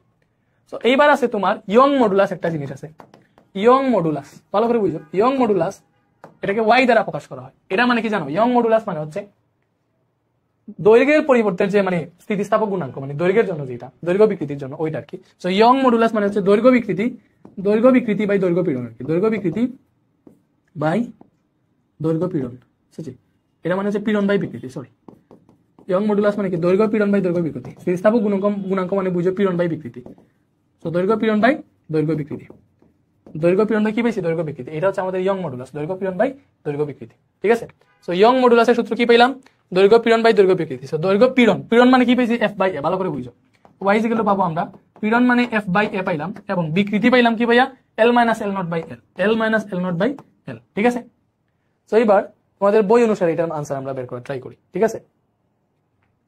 ওকে, সো এখান থেকে দেখো ক্রস গুণন যদি করি তাহলে আমরা পাবো F by F is equal to Y, এখানে আছে আর এখানে আছে L minus L naught divided by L. আমরা জাস্ট ক্রস গুণন করছি এবং এটাই তোমাদের সূত্র এখানে বলছে। এখানে ওয়াই হচ্ছে ইয়ং মডুলাস, ওয়াই হচ্ছে ইয়ং মডুলাস, এবং ওয়াই ইয়ং মডুলাসের একক হচ্ছে নিউটন পার মিটার স্কয়ার। কারণ পীড়ন নিউটন পার মিটার স্কয়ার একক, বিকৃতির কোনো একক নাই, দ্যাট মিন্স পীড়নের একক হচ্ছে ইয়ং মডুলাসের একক। সো এটারও ইয়ং মডুলাসের একক হচ্ছে কত ভাইয়া? যে ইয়ং মডুলাস, এটার একক হচ্ছে নিউটন পার মিটার স্কয়ার, ঠিক আছে? এটা সূত্র, এবং এটা সূত্র হচ্ছে এইটা, এভাবে তুমি সবগুলা বের করতে পারবা, ঠিক আছে? এটা হচ্ছে তোমার বইয়ের সূত্র। বাট ভাইয়া আরেকটা সূত্র দেই ইজিলি আর কি। দেখো, আমি পীড়ন পাইছি হচ্ছে এফ বাই এ, আবার আমি বিকৃতি এইভাবে লিখি, আমার বিকৃতি হচ্ছে স্মল এল বাই এল। এখানে স্মল এল হচ্ছে মানে দৈর্ঘ্য বৃদ্ধি, মানে যতটুকু বৃদ্ধি পাইছে আর কি ততটুকু আর কি, দৈর্ঘ্যের পরিবর্তন আর কি। স্মল এল হচ্ছে দৈর্ঘ্যের পরিবর্তন, দৈর্ঘ্যের পরিবর্তন, ঠিক আছে? আর এল হচ্ছে আদি দৈর্ঘ্য। সেম সূত্র আর কি, মনে করো তোমার তারই মতো, বাট এটা দিয়ে করলে মানে পেজ খাবা না, করতে ভালো লাগবে। আমি যদি এবার ইয়ং মডুলাস বের করি, ওয়াই ইকুয়াল টু কি আসবে? দৈর্ঘ্য পীড়ন বাই বিকৃতি। সো পীড়ন মানে এফ বাই এ, ভালো করে বুঝো। পীড়ন মানে হচ্ছে এফ বাই এ, এবং বিকৃতি মানে কি? ভালো করে বুঝো। বিকৃতি মানে কি? নিচে তো বিকৃতি, দেখো আগে বিকৃতির জায়গায় এটা বসাইছিলাম, বাট এখন আমি আমার মতো করতেছি, আমি বিকৃতি এল বাই এল লিখেছি, আমি এল বাই এল যদি বসাই, এখান থেকে কি আসবে? Young modulus Y equal to F by A আছে এখানে, এই ভাগটাকে গুণ করলে এটা উল্টে যাবে, এল যাবে উপরে, স্মল এল আসবে নিচে। সেখান থেকে পাইতেছি আমরা F L divided by A L. So এটাই হচ্ছে আমাদের Young modulus Y equal to F L divided by A L. So এখানে কোনটা কি ভালো করে বুঝো। এফ হচ্ছে তোমাদের বল, এল হচ্ছে আদি দৈর্ঘ্য, এ হচ্ছে ক্ষেত্রফল, এল হচ্ছে দৈর্ঘ্য পরিবর্তন। এটা হচ্ছে ইয়ং মডুলাসের সূত্র, তো এটা মনে রাখবা, ঠিক আছে? তো সেম ভাবে আয়তনীয় গুণাঙ্ক আছে। মনে করো কোনো বস্তু, এটা আসলো, এটা আদি আয়তন বি নট, ঠিক আছে? এবার এটার মধ্যে হচ্ছে আমি মনে করো চাপ হ্রাস করছি বা যে কোনো একটা কাহিনী ঘটেছি, এবার এটার আয়তন হয়ে গেছে বি। তো আয়তন পরিবর্তন কতটুকু হয়েছে? বি মাইনাস বি নট, মানে নতুন আয়তন থেকে আদি আয়তন যদি বিয়োগ দেই তাহলে তো হচ্ছে এটা আয়তনের পরিবর্তন পেয়ে যাবো আমরা, ঠিক আছে? আয়তনের পরিবর্তন, এটা কি?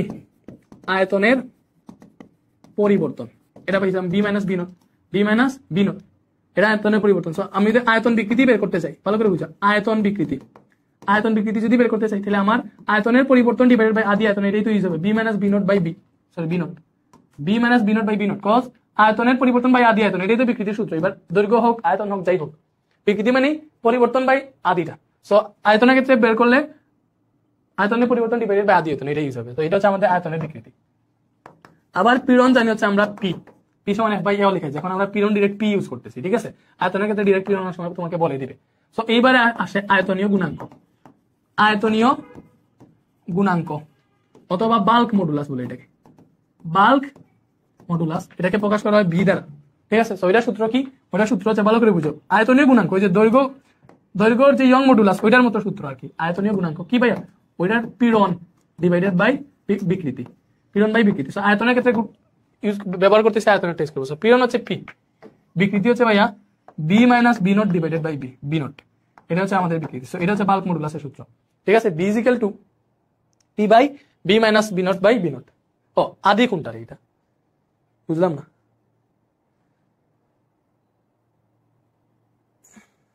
বি নটই হওয়ার কথা, যে বইটা বের করি।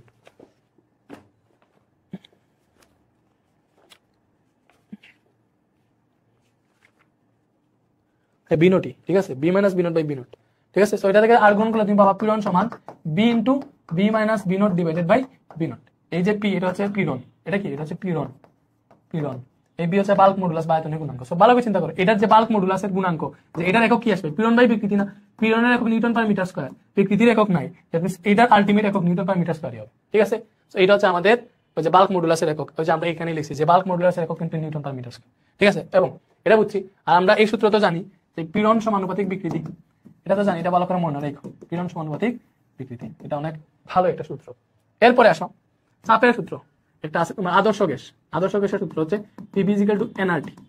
এটা হচ্ছে অনেক ক্ষেত্রে ইউজ হয়, অনেক ক্ষেত্রে আসে না তোমাদের, সো একটু ধারণা রাখো। P = nRT, এটাতে P হচ্ছে চাপ, কোনো সময় যদি আসে এটা দিয়ে বের করবে, P হচ্ছে আয়তন কোনো গ্যাসের, ওই n হচ্ছে ওই আয়তনের মূল সংখ্যা, ঠিক আছে, মূল যদি বলে n হচ্ছে মূল, আর হচ্ছে গ্যাসীয় ধ্রুবক 8.31, এই মূলার ধ্রুবক কত সার্চ দে লাভলু, মূলার ধ্রুবক আর এর মান কত সার্চ দে, ভুলে গেছি, আর হচ্ছে 8 পয়েন্ট সামথিং, আর এর মানটা সার্চ দে, মূলার ধ্রুবক বাংলা সার্চ দে, মূলার ধ্রুবক, আর টি হচ্ছে তাপমাত্রা, টি হচ্ছে তাপমাত্রা।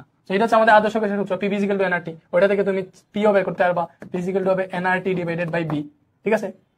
ওইগুলা লাগবে না, জাস্ট ওইটা থেকে অনেকগুলা বের করতে পারবে, এটা দিয়ে তোমাদের খুব বেশি কাজ নেই, জাস্ট সূত্রটা মনে রাখো P = nRT, ঠিক আছে। তো অনেক সময় কোনো গ্যাসের মূল সংখ্যা আয়তন যদি বলে দেওয়া থাকে ওইটা থেকে চাপ টাপ বের করতে পারবা, ঠিক আছে। 8.314 এটা জুল পার মোল পার কেলভিন, ঠিক আছে। এটা হচ্ছে আমাদের আর এর একক, আর হচ্ছে মোলার গ্যাস ধ্রুবক 8.314 জুল পার মোল পার কেলভিন, ঠিক আছে। ওকে, স্প্রিং ধ্রুবকের একক এগুলো আমরা ভালো করে জানি। স্প্রিং ধ্রুবক আমরা হচ্ছে এগুলো চ্যাপ্টার 4 এ শিখছিলাম যে F = kx, এটা পড়ছিলাম না স্প্রিং এর জন্য। স্প্রিং যদি আমরা F বল দিই, এটার জন্য x যদি প্রসারিত হয় স্প্রিংটা, তাহলে F = kx, ওটা থেকে আসে k = F/x, মনে আছে। F এর একক নিউটন, x এর একক মিটার, এটা থেকে নিউটন পার মিটার আসছে, এটা হচ্ছে স্প্রিং ধ্রুবকের একক। কত ভাইয়া? Newton per metre, newton per metre. দেখো এখানে তো নিউটন পার মিটার স্কয়ার দেওয়া, এটা আবার দেখাই দিও না, সো আমাদেরকে অন্য সিস্টেমে যেতে হবে। এবারে আসো, এখানে জুল টুল দেওয়া আছে, দেখো এটাও না নিউটন পার মিটার হওয়ার কথা, এখানে নিউটন মিটার স্কয়ার কেজি দিয়ে দিছে, হবে না। জুল দেওয়া আছে, জুলের একটা সিস্টেম আছে। দেখো জুল মানে হচ্ছে, যে মানে হচ্ছে জুল, এই জুল আবার খাওয়ার জুল না, বুঝছো, এই জুল মানে হচ্ছে নিউটন মিটার। নিউটন মিটারকে একসাথে জুল বলে, কাজের একক জুল না, কাজের একক জুল আমরা জানি, কাজ W = F.S, আমরা জানি F মানে নিউটন, S মানে সরণ metre, so newton metre. Newton metre হচ্ছে তোমার জুল, জুল মানে কি নিউটন মিটার। এটা থেকে নিউটনের জায়গায় যদি আমি নিউটন মিটার জুল যদি বসাই, দেখো নিউটনের জায়গায় যদি জুল বসাইতে চাই তাহলে আমাকে এখানে নিউটন মিটার দিতে হবে, বুঝছো তাইলে। আচ্ছা আরেকটু বুঝাই, নিউটন পার মিটার মানে কি, নিউটন বাই মিটার না, এটাই তো নিউটন পার মিটার। স্প্রিং ধ্রুবকের একক এটা আসছে নিউটন পার মিটার বা নিউটন বাই মিটার। সো আমি যদি এখানে নিউটন মিটার আনতে চাই, ভালো করে বুঝো, নিউটন মিটার আনতে চাই তাহলে এখানে m² দেওয়া লাগবে, তাইলে হচ্ছে এটার সমান হবে। ভালো করে বুঝো, এখন কাহিনী কি হয়েছে, নিউটন বাই মিটার হয়েছে, এখানে নিউটন মিটার আনছি, আমি জুল দেওয়ার জন্য আমি চেক করবো, m দিয়ে m² কে কাটলে কিন্তু m পাবো, সো নিউটন বাই মিটারই ঘুরে ফিরে থাকতেছে এখানে এইভাবে আনলে। বাট এইভাবে আনছি কেন, এই নিউটন মিটারের জায়গায় যাতে আমি জুল বসাইতে পারি, নিচে আছে মিটার স্কয়ার, এটা থেকে পাবো জুল মিটার স্কয়ার, উপরে গেলে জুল পার মিটার স্কয়ার, এটা হচ্ছে আনসার থেকে, ঠিক আছে। এটা হচ্ছে আমাদের স্প্রিং ধ্রুবকের একক। দেখছো এটা অনেক কঠিন ছিল, বাট আমরা পেরে গেছি, জাস্ট জানলেই পারবা। নিজের কোন পদার্থের ইয়ং মডুলাস সবচেয়ে কম, ভালো করে বুঝো, কোনটার ইয়ং মডুলাস সবচেয়ে কম। অবশ্যই মানে স্বাভাবিকভাবে যেটার ঘনত্ব কম ওইটার ইয়ং মডুলাস হচ্ছে, স্থিতিস্থাপকতা কম যেটা ওইটার ইয়ং মডুলাস সবচেয়ে কম, মানে ঘনত্বের উপর অনেকটা ডিপেন্ড করে হালকা পাতলা, ঠিক আছে। তো যেটার ঘনত্ব বেশি থাকে ওটাকে তুমি টান দিলে ইয়ে করতে পারবে না, বিকৃতি বেশি করে দিতে পারবে না, ঠিক আছে। সো এটা স্বাভাবিকভাবে এখানে কাঁচ টাচ তামার টামার ক্ষেত্রে কাঠের ঘনত্ব সবচেয়ে কম, ওইটার ইয়ং মডুলাস তুমি এখানে লিখে দিও। যদিও ইয়ং মডুলাস অনেকটা মুখস্থ আছে, কাঠের হচ্ছে 10, ইয়ং মডুলাস গিগাপাস্কেল, ঠিক আছে, বুঝছো। হীরার হচ্ছে 1220 আছে, এগুলো লাগবে না, জাস্ট বুঝার ক্ষেত্রে এটা কোনটার ইয়ং মডুলাস সবচেয়ে কম, কাঠ ঘনত্ব কম হইলে আপাতত আনসার দিয়ে দেবো, এটাই কিন্তু মেইন টার্ম না। আচ্ছা স্থিতিস্থাপক গুণাঙ্কের একক কোনটা, স্থিতিস্থাপক গুণাঙ্ক মানে কি, ওই যে আমাদের ইয়ং মডুলাস ওয়াই যেটা, ওইটা ইয়ং মডুলাস, কি ভাইয়া ইয়ং মডুলাস। আর ইয়ং মডুলাসের একক আমরা কি পাইছিলাম মনে আছে, ইয়ং মডুলাসের একক পাইছি নিউটন পার মিটার স্কয়ার, মনে আছে, that means newton per metre square, এটা হচ্ছে আমাদের স্থিতিস্থাপক গুণাঙ্কের একক। পীড়ন ও বিকৃতির মধ্যে সম্পর্ক কি, পীড়ন সমানুপাতিক বিকৃতি, পীড়ন সমানুপাতিক বিকৃতি, পীড়ন ও বিকৃতির সম্পর্ক কি সমানুপাতিক। তারের আদি দৈর্ঘ্য L, দৈর্ঘ্য যদি স্মল l হয়, যদি ইয়ং মডুলাস y হইলে কোন সম্পর্কটি সঠিক, দেখো ইয়ং মডুলাস y সমান আমরা পাইছি, দেখো এই যে আমার সূত্র মতো বলছে, দেখো তারের আদি দৈর্ঘ্য L এবং দৈর্ঘ্য বৃদ্ধি স্মল l, দ্যাট মিন্স আমি এটা দিয়ে বিকৃতি পাইছিলাম, মনে আছে, এটা দিয়ে বিকৃতি কি পাইছিলাম ভাইয়া, এটা দিয়ে আমি বিকৃতি পাইছিলাম হচ্ছে স্মল l বাই l, এবং পীড়ন p সমান f বাই a পাইছিলাম, এবং ওই দুটা ইউজ করে আমি ইয়ং মডুলাসের সূত্র এখান থেকে পাইছিলাম কি ভাইয়া, f l by a l, এটা পাইছিলাম না, ভালো করে মনে আছে, এটা পাইছিলাম। সো এইটাই তারের আদি দৈর্ঘ্য এল, দৈর্ঘ্য বৃদ্ধি স্মল এল হলে ইয়ং মডুলাসের সম্পর্ক হচ্ছে এটা। বাট এটা কি এখানে দেওয়া আছে কিনা এটা আমাকে চেক করতে হবে। আমি যে এটা আদৌ পাইছিলাম কিনা এখান থেকে দেখে আসি। এই যে এটা কি আদৌ পাইছিলাম, এই যে নাকি মিথ্যা কথা বলতেছি, যে এখান থেকে দেখো, এই যে এটা এখানে পাইছিলাম না, দেখো এটা কে পাইছিল, আমি পাইছিলাম না, তাইলে তো ঠিক আছে। তো এটা হচ্ছে আমাদের যেটা পাইছিলাম ওইটা। এবারে আসো এদের মধ্যে সম্পর্ক কোনটা, ইয়ং মডুলাস যদি ওয়াই হয় তাহলে কোন সম্পর্কটা সঠিক। তো এখানে তো সরাসরি এটা দেওয়া নাই, তো দেখি আমরা আর কোনো কিছু করতে পারি কিনা। ওয়াই দেওয়া, তো ওয়াই সমান দেখো আমরা কি পাই, এফ সমান লিখতে পারি, দেখো ওয়াই সমান এফ সমান এমজি লিখতে পারি, এখানে এল আছে, ঠিক আছে, এফ সমান এমজি, এ সমান আবার পাই আর স্কয়ার লিখতে পারি, এত ক্ষেত্রফল বুঝিয়ে দিয়েছে। তো বেশিরভাগ থার্ড আর এগুলোর ক্ষেত্রফল পাই আর স্কয়ার থাকে, বৃত্তাকার যেগুলো স্মল আছে। ওয়াই সমান MG L by pi R square L, এখানে উল্টা দিয়ে দিছে, এটা হবে না, ঠিক আছে। তো এটা থেকে একটু আর গুণন করি, বাকি সবগুলো তো এইভাবে ভেঙে দিছে, আর গুণন করি, আর গুণন করলে কি পাবো, আর গুণন করলে পাবো MG L is equal to pi R square L into Y, ঠিক আছে। এখান থেকে এল আসবে, দেখো pi R square L Y divided by MG, L is equal to pi R square Y L, pi R square L Y G কত, এটাকে Y L লিখে একই কথা, pi R square Y L divided by MG. So এটার মতো চলে আসছে, এটাই আনসার। বাকিগুলো মিলবে না, দেখবো উল্টা পাল্টা চলে আসবে। সো এটা মিলে গেছে, এটা মিলে, সো এটাই আনসার, ঠিক আছে। অপশনের সাথে তো মিলাইতে হবে, যেহেতু আমার সঠিক আনসার দিতে হবে, বুঝছি। একটি তারের উপাদানের ইয়ংয়ের গুণাঙ্ক এত, তারটির দৈর্ঘ্য 15% বৃদ্ধি পাইলে পীড়ন কত। দেখো আমি জানি ইয়ংয়ের গুণাঙ্ক ওয়াই সমান পীড়ন বাই বিকৃতি, একটা জিনিস বুঝো, এটা সূত্র কি ভাইয়া, পীড়ন বাই বিকৃতি। তো আমার বসে তারের দৈর্ঘ্য 15% বৃদ্ধি পাইছে, মনে কইরো কোনটা যদি বলে এত পার্সেন্ট বৃদ্ধি পাইছে, এত পার্সেন্ট পরিবর্তন হয়েছে, তাইলে বুঝবা পার্সেন্ট দিয়ে থাকলে ওইটাই বিকৃতি। এই বিকৃতি হচ্ছে 15%, 15% মানে কি 100/15 বা 0.15, ঠিক আছে। 15% মানে কি 100/15 না, 15% মানে কি 100/15, এটা দেখি না বলে 0.15 পাবো। এরকম পার্সেন্টেজ যদি দেওয়া থাকে এত পার্সেন্ট পরিবর্তন হয়েছে, এত পার্সেন্ট হয়েছে, বুঝছো এটাই বিকৃতি, ঠিক আছে। সো আমরা ওয়াই পেয়েছিলাম পীড়ন বাই বিকৃতি, সো আমাকে পীড়ন বের করতে বলছে। সো পীড়ন ইজ ইকুয়াল টু হবে আর গুণন করলে ইয়ং মডুলাস ইনটু বিকৃতি। আমাদের ইয়ং মডুলাস বলছে কত, 2 × 10⁻11, ইয়ং এর গুণাঙ্ক যেটা 2 × 10⁻11, এটা হচ্ছে আমাদের ওয়াই, ইয়ং এর গুণাঙ্ক, ঠিক আছে। বিকৃতি কত ভাইয়া, ওই যে বিকৃতি 0.15, ঠিক আছে। হিসাব করো আগেরটা কই, 2 × 10⁻11 ইনটু 0.15 ইনটু 10⁻10, পীড়নের একক হচ্ছে প্যাসকেল অথবা newton per metre square use করতে পারো, এটা হচ্ছে পীড়ন 3 × 10⁻10 আছে, ঠিক আছে। ওকে, পরেরটা দেখি আমরা। পীড়নের মাত্রা কি, এই যে পীড়নের মাত্রা, পীড়নের একক পাইছি দেখো নিউটন পার মিটার স্কয়ার, এটা একক। নিউটন মানে হচ্ছে কেজি মিটার পার কেজি, আচ্ছা মিটার পার সেকেন্ড স্কয়ার, আমরা নিউটনের একক জানি, KG metre per second square, metre per second square, এখানে মিটার ইনভার্স 2 আছে, নিউটনের জায়গায় KG metre per second square লিখতে পারি। নিউটন মানে কি কেজি মিটার পার সেকেন্ড, এটা কেমনে পাইছিলাম মনে আছে, এগুলো আমরা না জানলেও বের করতে পারি কেমনে, যে বলের একক নিউটন, তাহলে বল ফিজিক্যাল টু এমজি, এম থেকে আসে কেজি, জি থেকে আসে মিটার পার সেকেন্ড স্কয়ার, এটা থেকে তো KG metre per second square আসে নিউটন, শেষ। এভাবে বুঝা যায়। এখানে হিসাব করি কেজি, এম আর এম ইনভার্স 2 হিসাব করলে ইনভার্স 1 থাকবে, সেকেন্ড ইনভার্স 2 আছে, সেটা দেখে এম মানে কেজির মাত্রা হচ্ছে এম, বলের মাত্রা এম, এম মানে কি বুঝে দিচ্ছে মিটার, মিটার মানে দূরত্ব বা দৈর্ঘ্য, এটা মাত্রা হচ্ছে এল, ইনভার্স 1 আছে, এস মানে হচ্ছে কি সময়, সময়ের মাত্রা টি, ইনভার্স 2 আছে, এম পার এল পার টি স্কয়ার, এম পার এল পার টি স্কয়ার। তামার ইয়ং মডুলাস কত, আচ্ছা তামার ইয়ং মডুলাস হচ্ছে 117 গিগাপাস্কেল, জি মানে গিগাপাস্কেল বুঝাইতেছে, গিগাপাস্কেল। হীরার কত, কয়টা তোমাকে মনে রাখি দিই, কাচের হচ্ছে 50 থেকে 60 মনে রাখবা, কাচের হচ্ছে 50 থেকে 60 গিগাপাস্কেল জিপিএ, ইয়ং মডুলাস আর কি, ঠিক আছে। কাচের ক্ষেত্রে, কাচ না, হ্যাঁ কাচ, ঠিক আছে।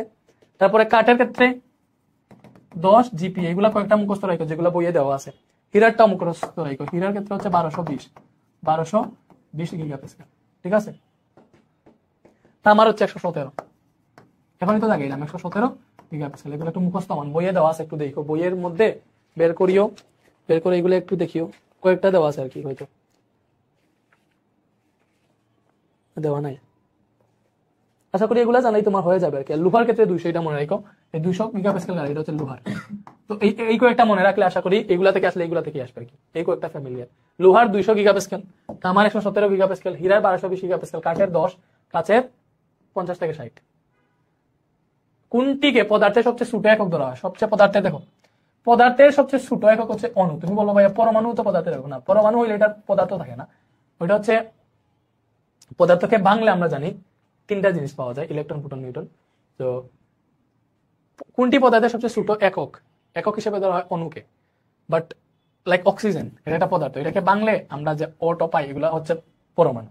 বাট অক্সিজেনকে ভাঙলে তো যেটা, এটা তো আমাদের অক্সিজেন গ্যাস না, এটা কোনো অস্তিত্ব মানে হচ্ছে আমরা একসাথে পাই না। আমাদের ছোট একক হচ্ছে অণু, এটা মনে রাখো। পদার্থের সবচেয়ে ছোট একক হিসেবে ধরা হয় অণুকে, পরমাণু না, এটা ভালো করে ক্লিয়ার হইও, অণুই। এটার ব্যাখ্যা পর্যন্ত দেওয়া আছে যে কোনটিকে পদার্থের সবচেয়ে ছোট একক হিসেবে ধরা হয়, অণুকে। কারণ পদার্থের সবচেয়ে ছোট একক অণু, যেহেতু একটি পদার্থের ধর্ম তার অণুতে বজায় থাকে, তা পদার্থের ধর্ম তার অণুতেই বজায় থাকে, তাই আমরা অণুকেই পদার্থের সবচেয়ে ছোট একক হিসেবে ধরে। যেমন পানির অণুতে পানির সব ধর্ম আছে, কিন্তু পানিকে তার পরমাণুতে ভেঙে দিলে সেটা আর পানি থাকে না, সেটা হয়ে যাবে একটা অক্সিজেন আর দুইটা হাইড্রোজেন পরমাণুর দুইটা গ্যাস। তার মানে দেখো পানি এটা হচ্ছে আমাদের একটা পদার্থ, এটা আমাদের কোন এককে আছে, অণু আছে। তো পানিটা হচ্ছে অণু, এটাকে যদি পরমাণুতে ভেঙে তাহলে পাবো দুইটা হাইড্রোজেন আর একটা অক্সিজেন, এইগুলো হচ্ছে পরমাণু। তো তখন তো এটা আমাদের পানির গুণ থাকলো না, এটা হয়ে গেছে অক্সিজেন আর হাইড্রোজেন। আমাদের পরমাণু এতটুকু পর্যন্ত, সরি অণু পদার্থ এতটুকু পর্যন্ত, এর জন্য পদার্থের ছোট একক অণু। প্লাজমা হচ্ছে পদার্থের চতুর্থ অবস্থা, ঠিক আছে। প্লাজমা কণাগুলো নির্দিষ্ট আকার আয়তন আছে, প্লাজমার আকার আয়তন নাই, প্লাজমা তড়িৎ বহন করে, ঠিক আছে। প্লাজমা পদার্থের চতুর্থ অবস্থা, 1000 ডিগ্রি সেলসিয়াসের উপরে তাপ দিলে প্লাজমা সৃষ্টি হয়ে যায়, সেটা আনসার হবে 1 আর 2, ঠিক আছে। বজ্রপাত হলে যে বিজলির আলো দেখা যায় সেটি পদার্থের প্লাজমা অবস্থা, মনে করে বুঝো। বজ্রপাত হইলে যে বিজলির আলো দেখা যায় এটা পদার্থের কোন অবস্থা, প্লাজমা অবস্থা। আল্লাহর রহমতে আমাদের ফিজিক্স চ্যাপ্টার 5 এর এমসিকিউ শেষ, আলহামদুলিল্লাহ। এমসিকিউ হচ্ছে কমপ্লিট। এবার একটা তোমাদের অফার আছে, আমরা ফিজিক্স এমসিকিউ থান্ডার সিরিজে 10,000 পোলাপান, 10,000 স্টুডেন্ট ক্লাস করতেছে আমার ফিজিক্স এমসিকিউ থান্ডার সিরিজ কোর্সে যুক্ত আছে, এটা ফ্রি কোর্স। সো আমাদের জানো math higher math already complete, MCQ thunder সিরিজের আর কি, math higher math MCQ thunder series plus chemistry, এই তিনটার কোর্স ফি 1200 টাকা ছিল। তো 999 টাকাও একটা অফার ছিল, বাট আমরা 10,000 মেম্বার হওয়ার উপলক্ষে 20 ফেব্রুয়ারি পর্যন্ত, ভালো করে বুঝো, 20 ফেব্রুয়ারি পর্যন্ত একটা অফার দিতেছি। তোমরা ম্যাথ হায়ার ম্যাথ কেমিস্ট্রি সাথে ফিজিক্স তো আছে, ফিজিক্স তো ফ্রি না, ফিজিক্স তো জাস্ট ফ্রি। সো ফিজিক্স সহ টোটাল 899 টাকা দিয়ে কোর্সটা কিনতে পারবা, বুঝছো, 899 টাকা দিয়ে কিনতে পারবে। এটা হচ্ছে ডিসকাউন্ট, এটা কি ডিসকাউন্ট অফার, ঠিক আছে। 899 টাকা দিয়ে কতদিন পর্যন্ত, 20 ফেব্রুয়ারি পর্যন্ত। যারা ভর্তি হইতে চাও জাস্ট এই নাম্বারে মেসেজ করো, 01309270105, এটা হচ্ছে হোয়াটসঅ্যাপ। এই নাম্বারে জাস্ট মেসেজ করলে আমাদের অ্যাডমিনরা তোমাকে বিস্তারিত বলবে। আর এইভাবে সবগুলা চ্যাপ্টারের স্লাইড সহ সবগুলো এমসিকিউ সলভ করানো হবে, সাথে এমসিকিউ এক্সাম আছে, আমরা এগুলো শেষে মডেল টেস্ট এক্সাম নিব। এমসিকিউ তেই যে আজকে ফিজিক্সের চ্যাপ্টার 5 পড়াইছে, এবার তুমি নিজে বই বের করবা, সূত্রগুলো হাতের কাছে রাখবা, একবার রিভাইজ দিবা ভালো করে, A4 সাইজ পেপারে লিখে। যে টেস্ট পেপার বের করো ওই টেস্ট পেপারে এমন একটা এমসিকিউ থাকবে না যেটা তুমি পারো না, দ্যাট মিন্স তোমার এমসিকিউ ফুল ক্লিয়ার। পরীক্ষায় এগুলোর মধ্যে থেকেই আসবে, এগুলা টাইপই আসবে, ইনশাআল্লাহ ভালো মতোই আনসার করতে পারবা। 100% আনসার তখনই করতে পারবা যখন তুমি বেশি বেশি এগুলো প্র্যাকটিস করবা। ভাইয়া পড়াই ফেলছি, ভাইয়ের দায়িত্ব শেষ, এখান থেকে দেখবা পরীক্ষার হলে অনেক টাইপই কমন চলে আসছে। সো ভাইয়া সূত্রগুলো কত সুন্দর করে বোঝানোর ট্রাই করছি, দেখবা। আর আমরা অলরেডি 281টা, মানে হচ্ছে প্রায় অর্ধেক শেষ হয়ে যাইতেছে আমাদের। ভালো থাকো সবাই, দেখা হবে নেক্সট ক্লাসে, আল্লাহ হাফেজ।